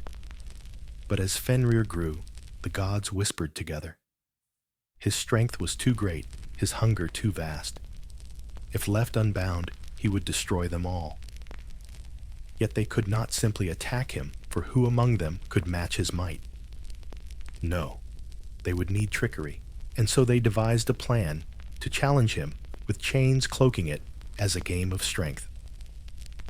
The first chain they forged was called Ledingr, thick and heavy as mountains. They brought it to Fenrir, smiling as though it were sport. Test yourself, they urged. Show us your power. Fenrir, proud and fearless, allowed them to fasten it around him. He shook once, and the chain burst apart, links flying like sparks. He laughed a terrible sound, and the gods shivered. So they forged another dromi, twice as strong, iron upon iron. Again they coaxed him, praising his courage. Fenrir snarled but accepted. With a roar, he strained, muscles surging, and the chain shattered once more. The gods cheered uneasily, but in their hearts fear deepened. Then they turned to the dwarves, those smiths beneath the earth, who could weave wonders from impossibilities. The dwarves crafted a ribbon called Gleipnir. To the eye, it seemed soft light, almost delicate, like silk one might tie around a child's wrist. But it was made from things that could not be the sound of a cat's footfall, the beard of a woman, the sinews of a bear, the roots of a mountain, the breath of a fish, and the spittle of a bird. Impossible things gathered and bound, stronger than iron, subtler than stone. The gods brought Gleipnir to Fenrir. He eyed it suspiciously. This ribbon, he growled, is no challenge. If you bind me with it, and I cannot break free, you will leave me helpless. Why should I trust you? The gods murmured, shuffled their feet. None dared answer. Then Fenrir made his demand. If this is truly a game, one of you must place your hand in my mouth as pledge. If you deceive me, I will bite. Silence fell like snow. Each god looked to the other, unwilling. For who would risk their hand against jaws that could crush stone? Only Tyr stepped forward. He had fed the wolf, met his gaze without flinching. Perhaps he alone understood that oaths demand sacrifice. Calmly, he placed his right hand in Fenrir's mouth. The gods wound Gleipnir around Fenrir's limbs. He stretched, strained, shook the earth. But the ribbon held.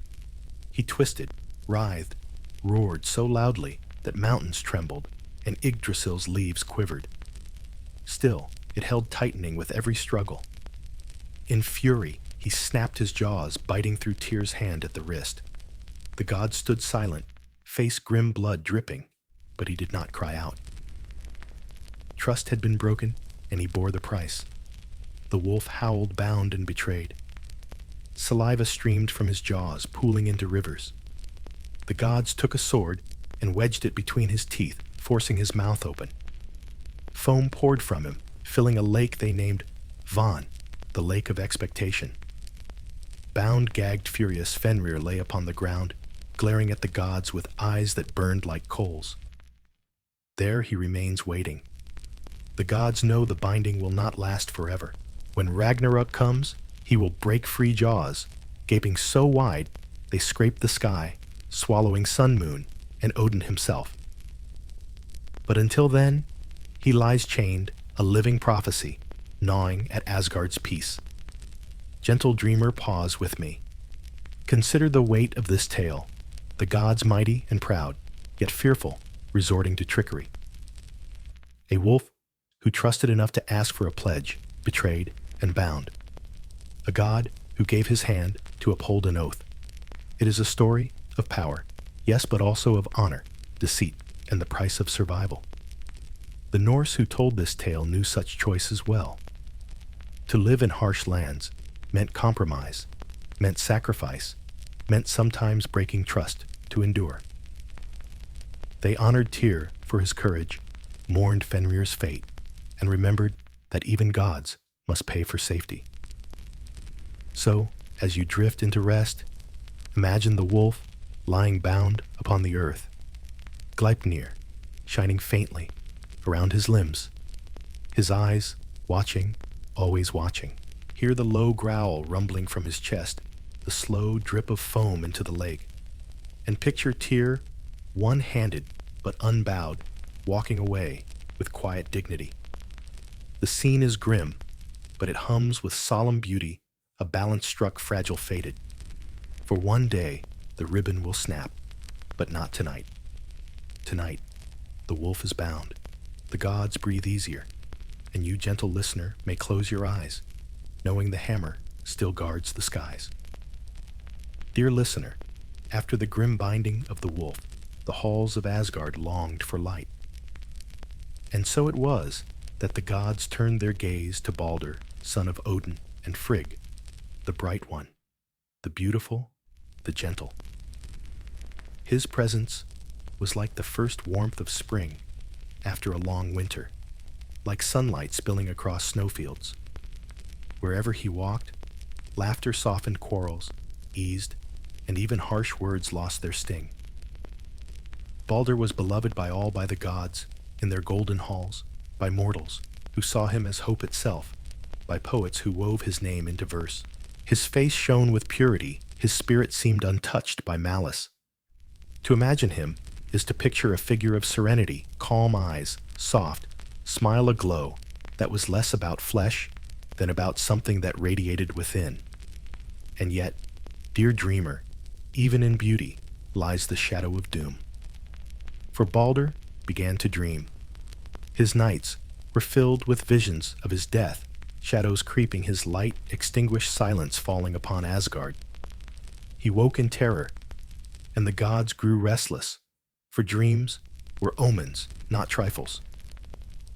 Frigg, his mother, trembled at the thought of losing him, and so she set out to protect him in a way only a mother could. She went to every being, everything, every force in the 9 worlds, and begged for an oath not to harm her son.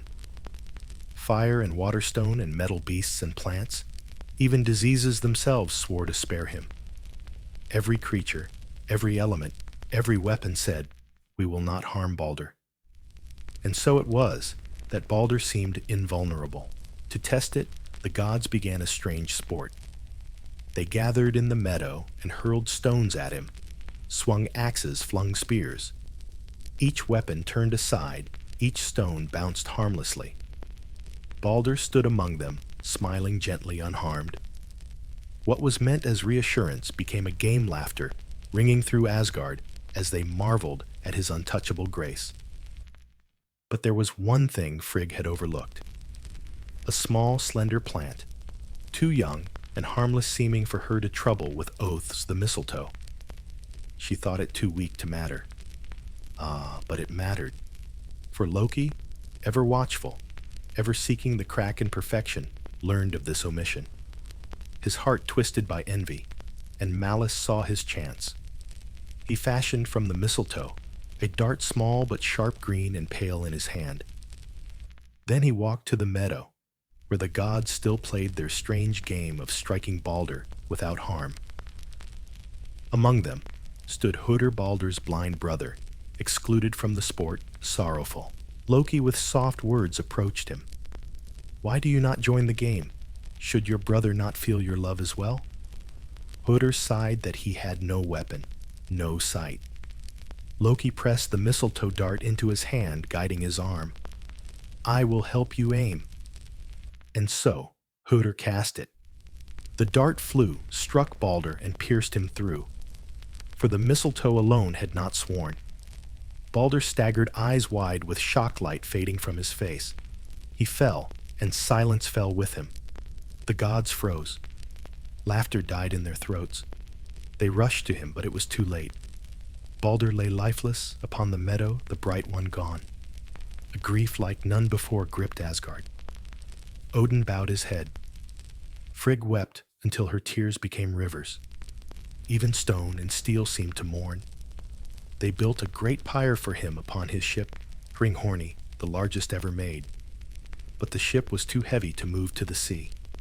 They summoned a giantess, Hyrroken, who came riding a wolf with snakes for reins. With a push, she launched the ship so violently the earth shook.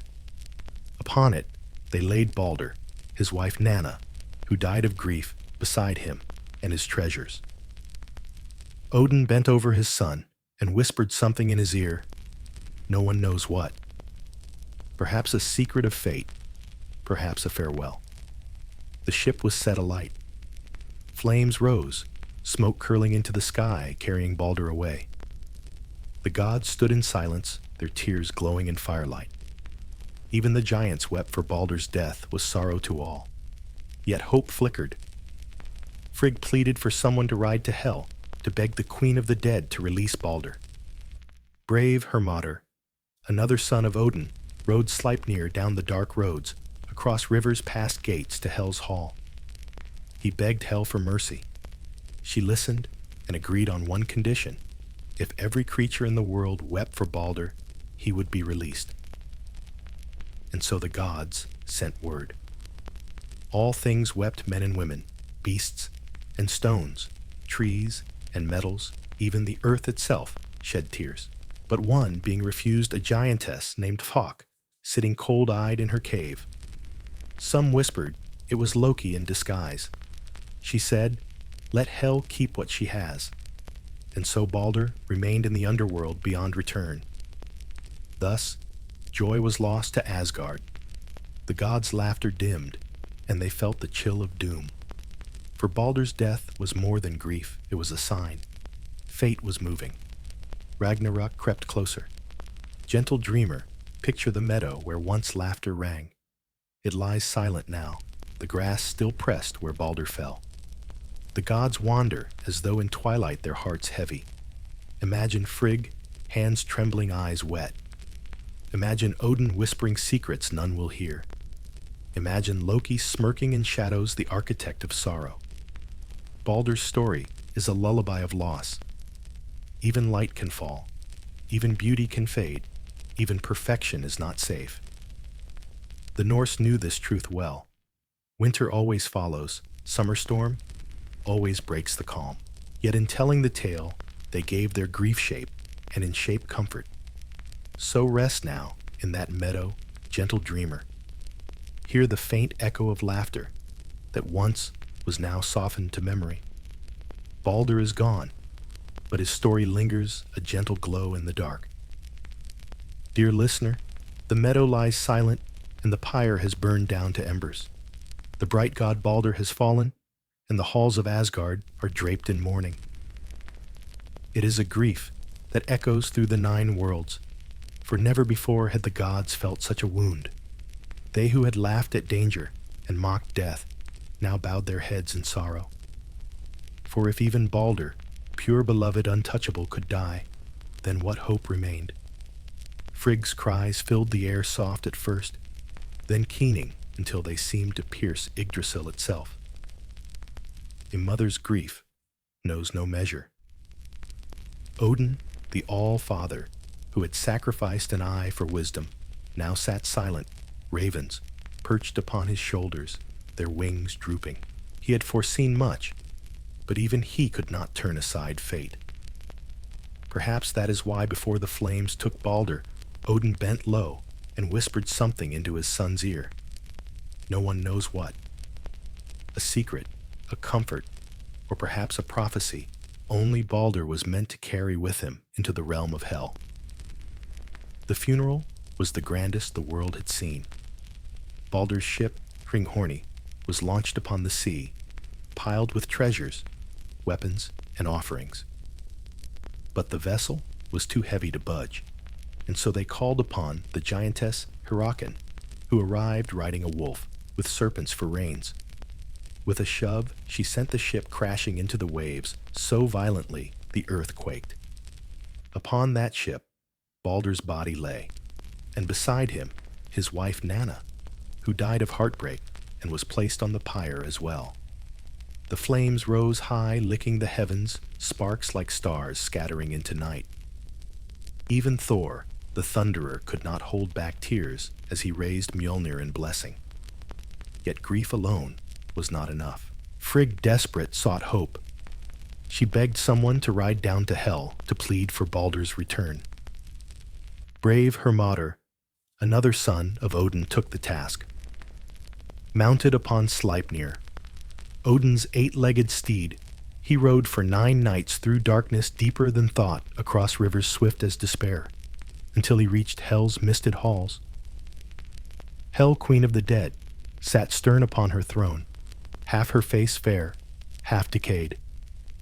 Her motor begged her to release Baldur. Hel listened silent, then spoke. If all things in the world weep for him, then he may return. If even one refuses, he will stay. And so word spread. Gods and mortals, beasts and stones, trees and metals, everything in creation wept. Tears fell, like rain amber and dew. The world itself seemed to sob. All, save one. A giantess named Thuk sat in her cave, dry-eyed. Let Hel keep what she has, she said coldly. Some whispered it was Loki in disguise, for who else would deny such sorrow? Because of that one refusal, Baldur remained in Hel's realm, lost forever to the living. The gods' grief curdled into fury. They sought Loki, but he had fled, slipping into shadow, changing shapes, hiding beneath waterfalls and among beasts. His laughter, once tolerated, now tasted of poison. He had betrayed them beyond forgiveness, and his crime would not be forgotten. But Baldur's death was more than loss, more than sorrow. It was a wound in the weave of fate itself. For the Norse knew what it meant. This was the first crack in Asgard's golden walls, the first tolling bell of Ragnarök. If the purest could fall, then none would stand. Baldur's passing was not only tragedy, it was prophecy made flesh. Pause here, gentle dreamer. Imagine the meadow where the gods once played throwing spears and stones in jest, watching them bounce harmlessly from Baldur's form. That meadow lies empty now. The grass flattened, the laughter a ghost. Imagine the halls of Asgard, where feasts once rang with cheer, now hushed cups left untouched. Even Thor's booming laugh is stilled, even Odin's voice is heavy with silence. And yet in the Norse heart, there is always a glimmer. For though Baldur remains in Hel's realm, it is said he will return after the fires of Ragnarök have burned the world clean. In that new dawn, he will walk the green earth again, bringing light where once was ruin. Thus his death is both an ending and a promise. For now, though, the gods mourn. Their loss is raw, their future darkened. They know Loki's hand guided the dart, and they know vengeance will come. But grief is heavy, and even gods must bow beneath its weight. So rest with them, gentle dreamer. Sit quietly at the edge of Baldur's pyre, watching sparks drift into the night sky. Hear the low weeping of Frigg, the steady silence of Odin, the subdued murmurs of gods who for once cannot laugh. Feel the ache of a world that has lost its brightest light. But remember, too, that sorrow shapes strength, and that even in the deepest night dawn waits. Baldur's story is not over. He will walk again. Dear listener, Baldur is gone, the halls of Asgard heavy with grief. And as sorrow turned to rage, the gods asked the question that burned in every heart: who was to blame? They knew the answer. Loki the trickster, the whisperer, the one who placed the mistletoe dart in Hooder's blind hand. He had laughed as joy was shattered, and now he would pay. At first Loki hid. He slipped into shapes a salmon, darting in cold rivers, a bird wheeling above fjords, an old woman hunched at a cave mouth. But the gods hunted him relentless. They searched high and low through forests and seas, until at last they found him near a waterfall in a cave whose entrance shimmered with nets he had woven to catch fish. Loki himself had changed into a salmon's silver scales flashing in the spray. The gods saw the net, clever and new, and Odin's eye narrowed. He knew what it was for, and he knew how to use it. They cast the net into the waters. Loki darted swift, twisting, leaping. Twice, he escaped, but Thor stood waiting with massive hands. When the salmon leapt again, Thor caught him by the tail. Loki wriggled, but Thor's grip was iron. From that day, salmon tails were said to be narrow, pressed thin by Thor's mighty fist. Dragged from the river, Loki thrashed and spat shifting forms in fury, but the gods bound him and carried him into the mountains. They would make an example, a punishment fit for his betrayal. They seized his two sons, Nari and Vali. Before Loki's eyes, they transformed Vali into a wolf. In madness, he tore his brother apart. From Nari's entrails, the gods wove chains unbreakable, glistening with gore. These they used to bind Loki upon the cold rocks of a cave. They placed him on his back, stretching his limbs, pinning him with those dreadful bonds. Above him, they fastened a serpent fanged and dripping venom so that its poison would fall drop by drop onto his face. His wife Sigyn, faithful and sorrowful, knelt beside him with a bowl. She caught the venom in it, sparing him when she could. But when she turned to empty the bowl, the drops fell upon his brow, burning like fire. Loki writhed his body convulsing, his screams shaking the very earth. Men say that is why the ground trembles in earthquakes, the thrashing of Loki beneath his bonds. There he lies still bound in shadow, writhing in venom, his wife ever faithful at his side.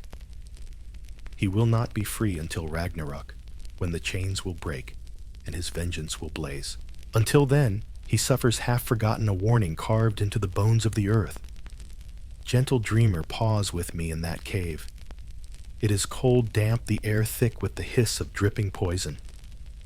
Loki lies, twisted, his eyes flashing hatred and cunning even through pain. Sigyn's hands tremble as she steadies the bowl, her love unwavering, though her heart breaks anew with each scream. The gods who once feasted with Loki leave him in silence, their justice cruel but final. What do we learn here? That trickery carries its price, that betrayal brings ruin, and yet, also, that love can endure, even in shadows. For Sigyn, though she cannot free him, stays. In her quiet devotion lies a gentleness the sagas rarely pause to honor, but it shines a candle in darkness. The Norse told this tale not only to warn of Loki's malice, but to explain the trembling earth, the sudden quake. To them, the world itself remembered Loki's writhing.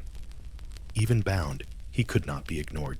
So, gentle listener, as you drift into rest, picture the cave stone cold venom, dripping a woman, kneeling a man, bound yet unbroken. Outside, the wind sighs through pines, the stars wheel above indifferent. Inside, pain and patience weave together a slow lullaby of suffering and loyalty. Loki waits. The gods breathe easier, knowing he is chained, yet they know too that bonds cannot hold forever.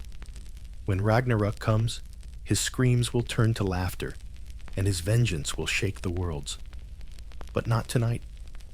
Tonight the cave is quiet, save for the soft drip, the steady hands of Sigyn, and the restless shifting of a bound trickster.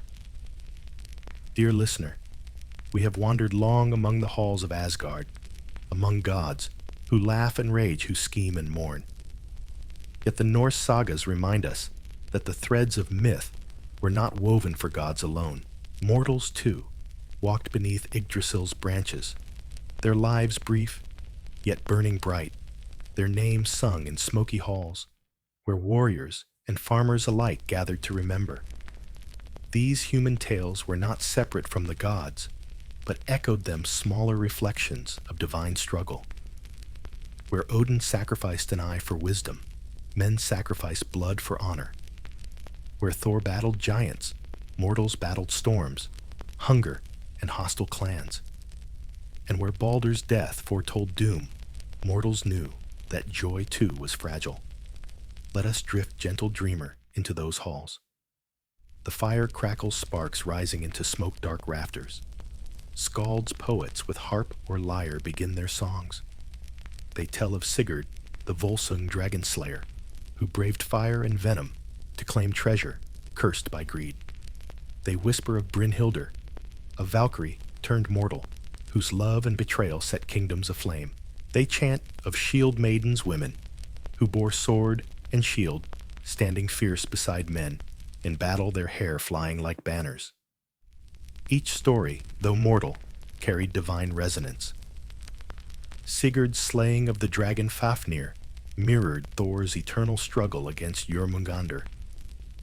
Brynhilder's fate reflected the tragic webs woven by the Norns, fate twisting love into ruin. The shield maidens, fierce and free, were seen as kin to the Valkyries who chose the slain.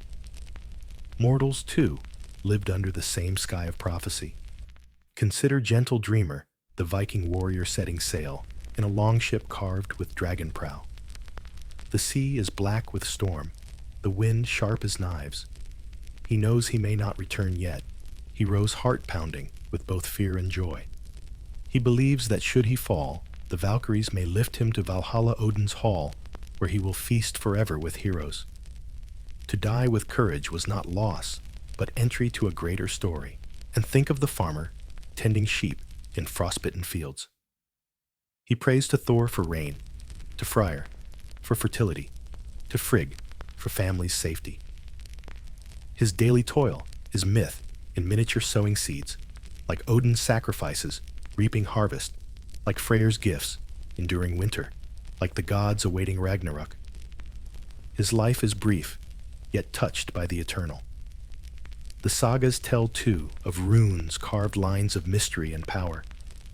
Mortals etch them into wood, bone, and stone prayers, for luck charms, for healing curses for foes. The runes were said to be gifts of Odin himself, who hung upon Yggdrasil 9 nights pierced by a spear, sacrificing himself to himself until the secrets of runes revealed themselves. In every carved rune, a mortal touched the edge of divine knowledge. Dear listener, notice how the Norse blurred the line between divine and human. The gods were mighty, yes, but flawed, vulnerable, destined to die at Ragnarök. Mortals were fragile, yes, but capable of courage, wisdom, and song. Both were bound in the same circle of fate. To live was to struggle to love, to lose to stand tall, even as shadows gathered. Let us pause in a smoky hall. Imagine yourself seated on a bench of rough wood mead in your hand, fire warming your face. The skald's voice rises. He raised his sword against the dragon flame, licking his shield. He struck, and the serpent fell gold gleaming in the dark. But cursed was the horde, and cursed was his heart. For no man escapes fate, not even the bold. Around you, listeners, nod, some with tears in their eyes, others with fire in their blood. These stories were not just entertainment. They were maps of meaning, teaching that life is short, but glory endures, that suffering is certain, but courage gives it shape. And so, gentle dreamer, the mortal and the divine are not separate threads, but woven together. When the gods feast, mortals feel hope. When the gods grieve, mortals see their own sorrow mirrored. When Ragnarök comes, mortals too will tremble, for they are branches on the same tree. As you drift deeper, imagine yourself a skald holding the tale in your mouth like flame. You speak of gods, and men of dragons, and storms of loves lost and oaths kept. Your voice rises and falls with the crackle of fire. You know that though your life is brief, the story will outlast you. For that is what myth is.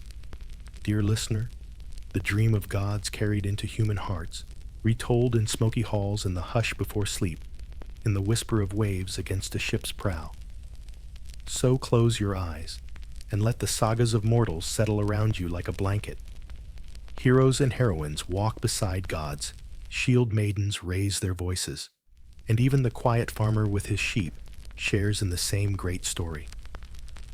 All are woven into Yggdrasil's roots, all bound by fate, all shining briefly before the twilight. Dear listener, among the Norse, there was always a hush when the talk turned to fate. For fate was not a choice, nor a hope, nor even a warning. It was a certainty, a thread already woven into the bark of Yggdrasil by the Norns, those ancient weavers of destiny. Even the gods themselves bowed before it. Odin, wise and restless, sought to learn all he could, yet even he could not change what was written. From Baldur's death, onward whispers grew louder. Shadows lengthened across Asgard, and dreams darkened. Prophecies spoke of the Fimbul winter, a great winter of 3 years without summer. Snow piling high winds shrieking across fjord seas, frozen solid men turning against one another in hunger. Brothers slaying brothers, kin forgetting kin oaths, broken warmth forgotten. It would be the unraveling of society itself, not by giants or wolves, but by human hands turned cold with desperation. And after this winter, the world would tremble. The sun and moon, ever hunted by wolves, would finally be caught. The wolves, Skull and Hati, whose names mean mockery and hatred, would at last sink their fangs into the heavenly orbs. The sky would darken. Day and night would be swallowed. Stars would vanish like sparks snuffed from Ymir's skull.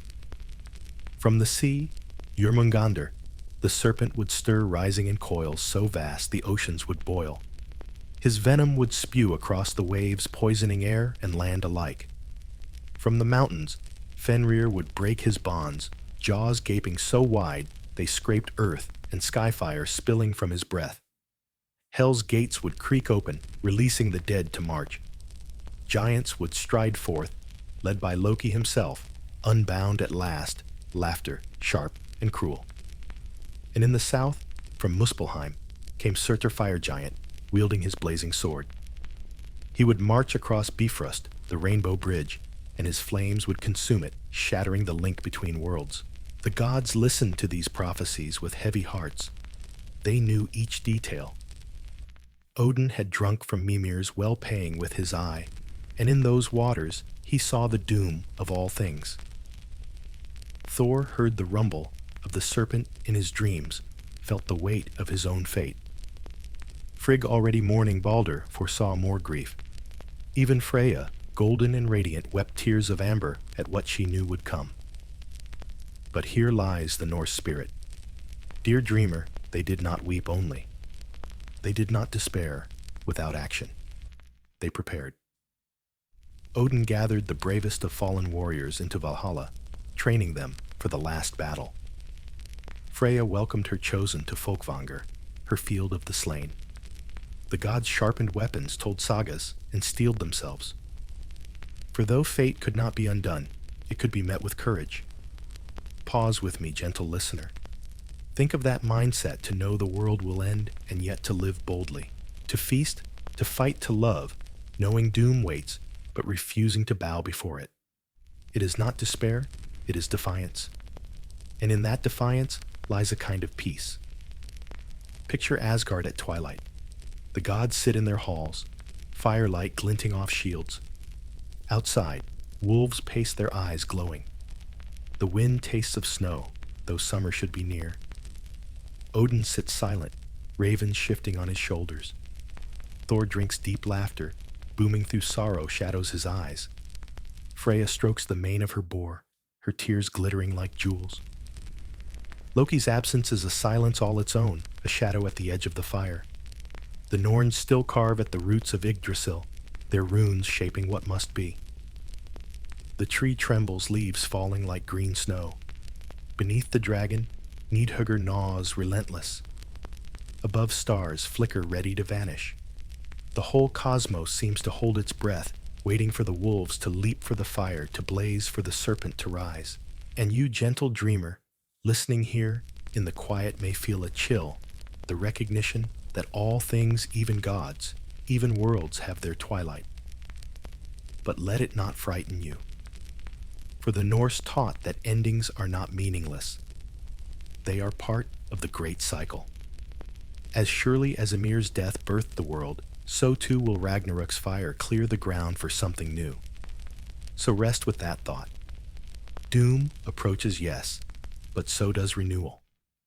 The whispers of fate are not curses, but lullabies reminding us of impermanence. The sun sets, the snow falls, the fire burns, and yet spring returns. Close your eyes and imagine the snow beginning to fall in Asgard, quiet and slow. The gods raise their cups in silence, aware of what is coming.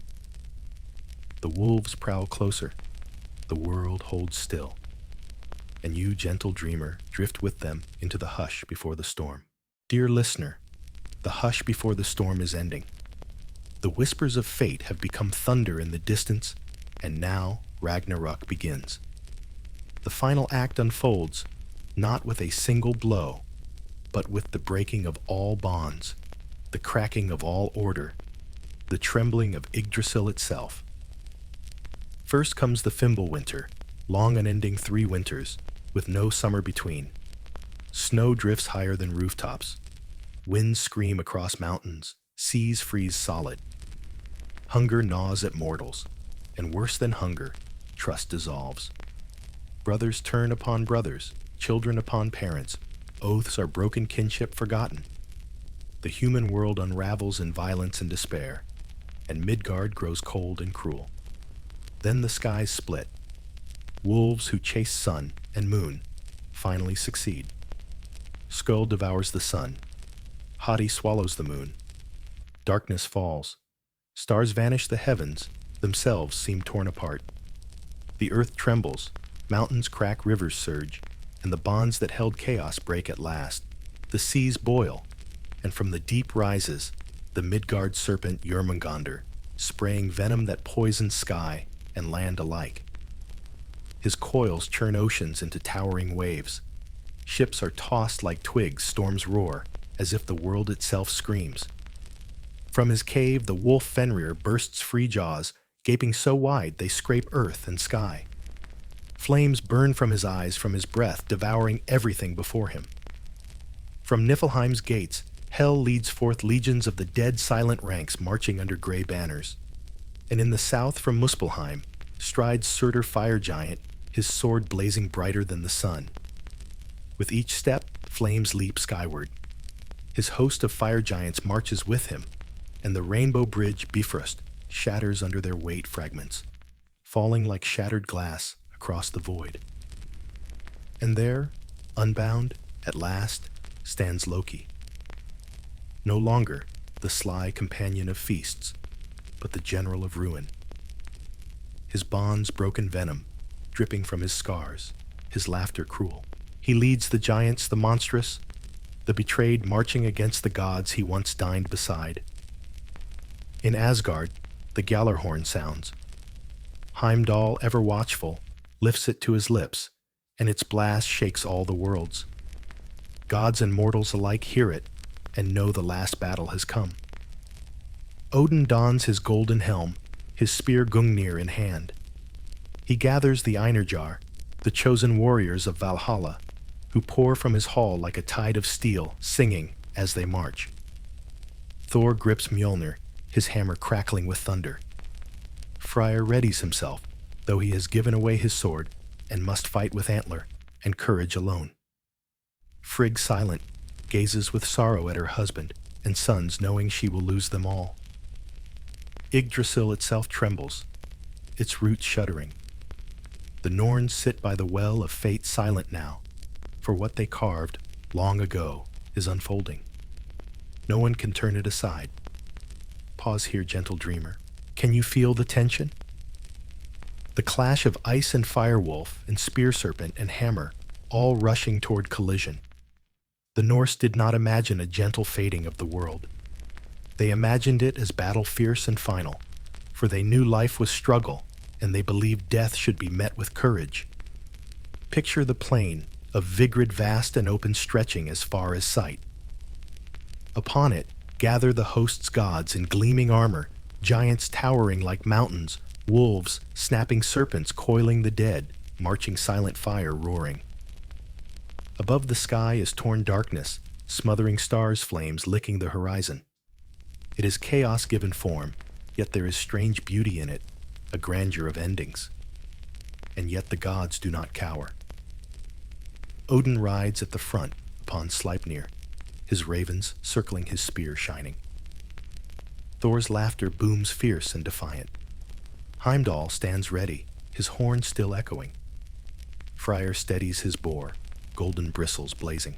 Even knowing they march to doom, they do so with heads high. For to the Norse mind, it is not victory that matters, but valor. To stand unflinching against fate is its own triumph. So rest in this vision, gentle dreamer. Hear the clash about to begin, the roars of beasts, the cries of warriors, the crackle of fire. See Odin's eye gleam, Thor's hammer rise, Loki's smile sharpen.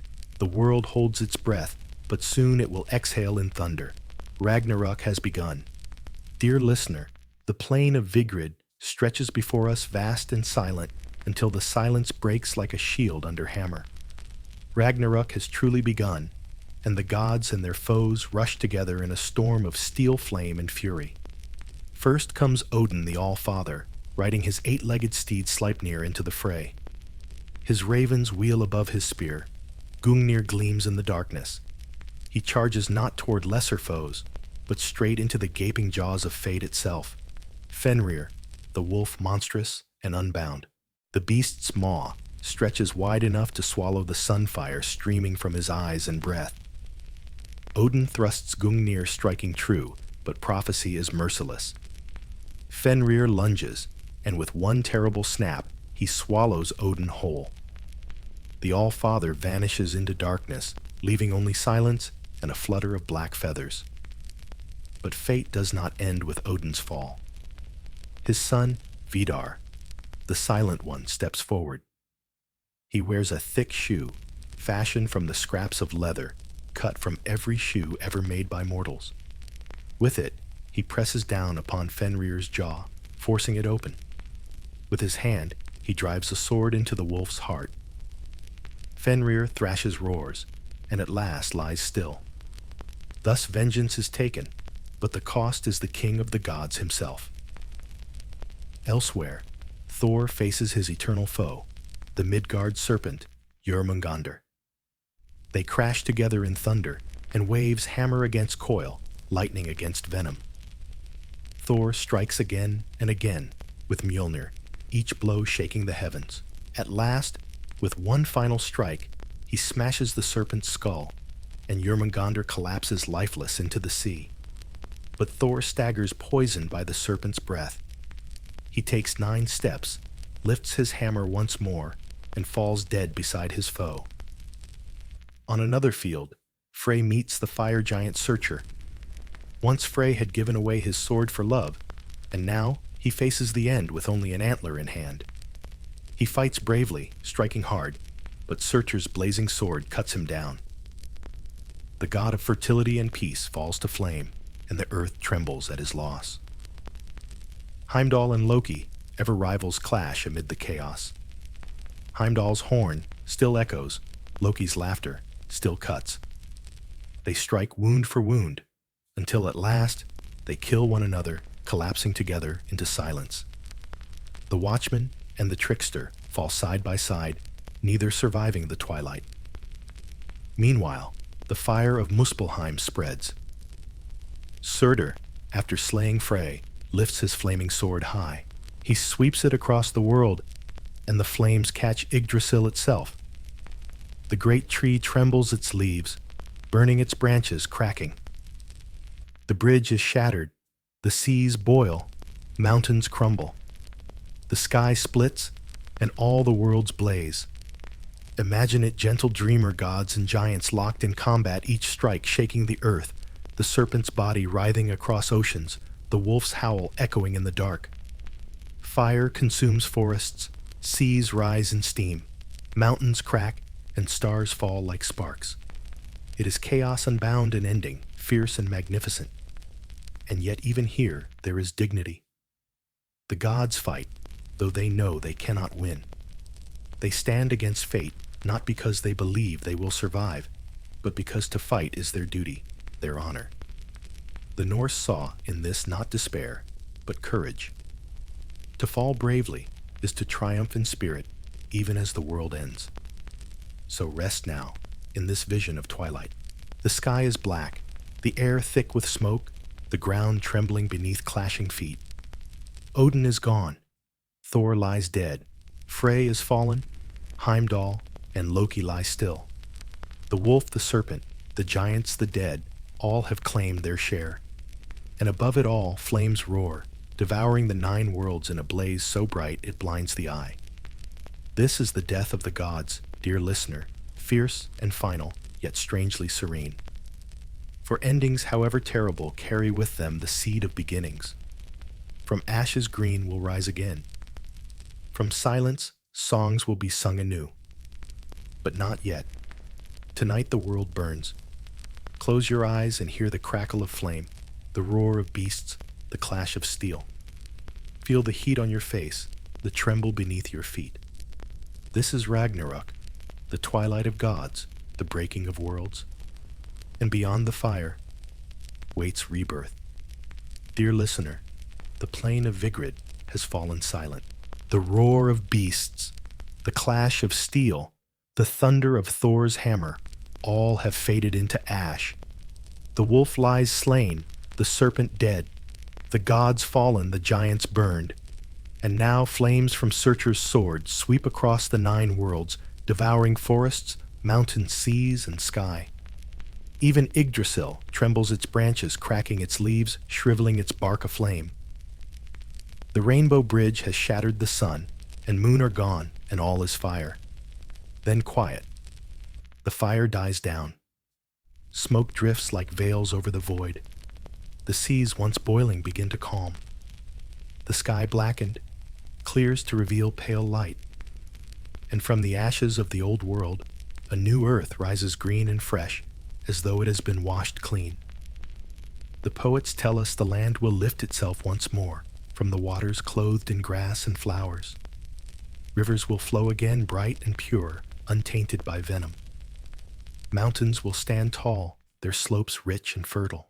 The sun's daughter will ride where her mother once shone, bringing warmth back to the sky. The air will be sweet, the soil rich, the seas gentle. It is as if the earth, weary from fire, breathes deeply and begins again. And what of the gods? Not all have perished. Some emerge from the ashes. Vidar, who avenged Odin, survives silent but steadfast. Vali, another son of Odin, walks beside him. From the sea come Modi and Magni, sons of Thor, carrying Mjolnir between them, for the hammer endures even when its wielder has fallen. The younger gods rise to inherit what the old have lost. Most wondrous of all, Balder, the bright one, returns from hell. The god of light, once slain by mistletoe, steps once more into the world, his radiance undimmed, his sorrow transformed. Beside him comes his brother Hödur, forgiven and free of Loki's trick. The two, once divided by tragedy, now walk together in peace. To the Norse, this was the deepest comfort, that light lost would return, that Balder's smile would grace the green earth again, and humankind, they too endure. From the shelter of a forest, some say, from the roots of Yggdrasil itself, 2 humans emerged, Leif and Lifthrasir. They had hidden during the fire nourished by morning dew, and now they step into the new dawn. They are alone at first, but from them, humankind will begin again, filling the earth with laughter, struggle, and song. Their names mean life, and he who clings to life, a reminder that survival itself is sacred. The poets say the new world will be one of peace. Fields will yield harvest without sowing. Hunger will fade, war forgotten. Wolves and serpents will be gone. Balder's wisdom and beauty will guide the gods, and mortals will live without fear. The old world, full of strife and shadow, will give way to a gentler dawn. Pause with me here, gentle dreamer, and breathe in the vision. Imagine standing barefoot upon fresh grass, dew cool beneath your toes. The air is soft, carrying the scent of blossoms. Birds sing in branches newly green. The rivers sparkle like crystal, the mountains shine with morning sun. All is new, all is whole. See Balder walking through this new world, his face radiant, his steps light. Hödur at his side, no longer blind, no longer burdened with guilt. Vidar and Vali guard in quiet strength. Magni and Modi lift Mjolnir high, its thunder, now a promise of protection, not destruction. And beyond Lif and Lifthrasir wander the fields, their laughter, gentle the sound of beginnings. This, dear dreamer, is the heart of the Norse vision, not only that the world ends, but that it begins anew. For they knew the cycle of seasons, winter's death, spring's rebirth. They saw it in fields and forests, in rivers, thawing and seeds sprouting. And so they imagined the cosmos itself would follow that same rhythm. Destruction was not final. After twilight comes dawn. So as you rest tonight, think not only of flames and wolves, but of renewal. Think of grass growing after fire, of children's laughter, echoing where silence once lay, of Baldur's return, bringing light back to a healed earth. Ragnarök is not despair. It is the promise that even in endings, beginnings wait. Close your eyes, gentle dreamer. Let the smoke clear. Let the earth rise fresh beneath your feet. Let the sound of rivers soothe you, and the sight of Baldur's smile calm you. The world is new, and so too may your dreams be. Dear listener, the fire has faded, the green earth has risen, and Baldur once more walks beneath the sky. The tale of Norse mythology has carried us from emptiness to creation, from laughter to grief, from thunder to silence, and now to renewal. Yet before we let the story rest, let us pause together and reflect on its echoes, what these old sagas carried on breath and parchment still whisper to us today. The Norse did not imagine gods as flawless. Odin was wise but ruthless. Thor, strong but blunt. Loki clever but treacherous. Even Baldur, most beloved, was not spared. Their gods were mirrors of humanity, larger in scale, but not freer from flaw. Perhaps that is why their stories still feel so alive. They do not present unreachable perfection, but recognizable struggle. We see in Odin's thirst for knowledge, our own yearning to understand, even when the cost is high. We see in Thor's booming defense of humankind, our own desire to protect what we love, even if clumsy at times. And in Loki's tricks, we glimpse the chaos and cleverness within ourselves, a reminder that light and shadow are never far apart. The Norse also carried a deep knowledge of impermanence. They lived in a world of harsh winters, fleeting summers, sudden storms. They knew that warmth could vanish, that ships could sink, that joy could turn to grief in a single heartbeat. And so their myths reflected this truth. Nothing endures forever, not even gods. Yggdrasil trembles, Baldur dies, Odin falls, Thor breathes his last. Yet this was not cause for despair. It was a call to live boldly, to meet fate with courage. For to the Norse glory lay not in escaping death, but in facing it with unflinching heart. And yet in their myths, endings were never final. Ragnarök destroyed, yes, but it also renewed. From fire came green earth, from death came rebirth, from sorrow came Baldur's return. This cycle mirrors the seasons, winter's grip, giving way to spring fields, lying fallow before bursting into life. It is a rhythm written into nature itself. Perhaps that is the gentlest truth of Norse mythology, that endings, however fierce, carry within them the seed of beginnings. For the Norse storytelling was survival. Around fires in longhouses, amid storms at sea, in the hush of deep forests, they told these tales to remind themselves that their struggles mattered, that their courage was noticed, that their lives, brief though they were part of something vast and eternal. A fisherman casting his net, a farmer sowing his field, a warrior sharpening his axe, all were branches of Yggdrasil, all bound by the same fate as gods and giants. And you, gentle dreamer, listening now, in the quiet, are part of this story too. Each heartbeat echoes the hammer's strike. Each breath mirrors the wind through Yggdrasil's leaves. You carry within you the same mix of fragility and strength, sorrow and joy, shadow and light. The Norse myths remind us that to be human is to live courageously in the face of uncertainty, to love even knowing loss, to stand tall even as twilight gathers. So let us end where we began, with silence. The great gap, Ginnungagap, once stretched empty, and from it came fire, ice, life, and story. Now the world reborn lies quiet once more. The grass is soft, the river's clear, the sun shines anew. Balder walks in peace, and Lifthrasir laugh among the trees, and the gods who fell rest in memory their courage like stars that linger even after night swallows the sky. Close your eyes, dear listener.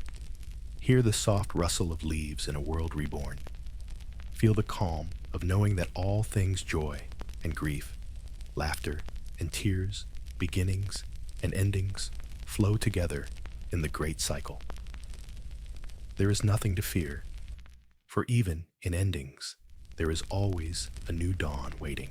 And with that, let the story of Norse mythology settle gently into your heart. The gods have spoken, the giants have fallen, the wolf is bound and unbound, the serpent slain, the world remade.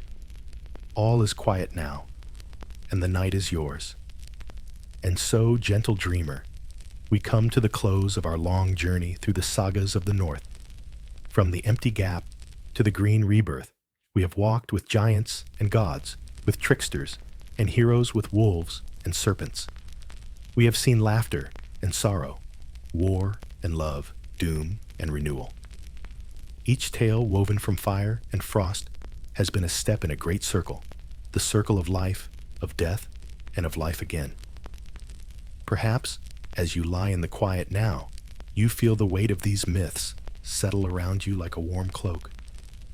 They are not just old stories, not just distant legends. They are reminders that wisdom sometimes costs dearly, that strength can be both comic and noble, that trickery can birth treasures, or ruin, that even light can fall, but also rise again.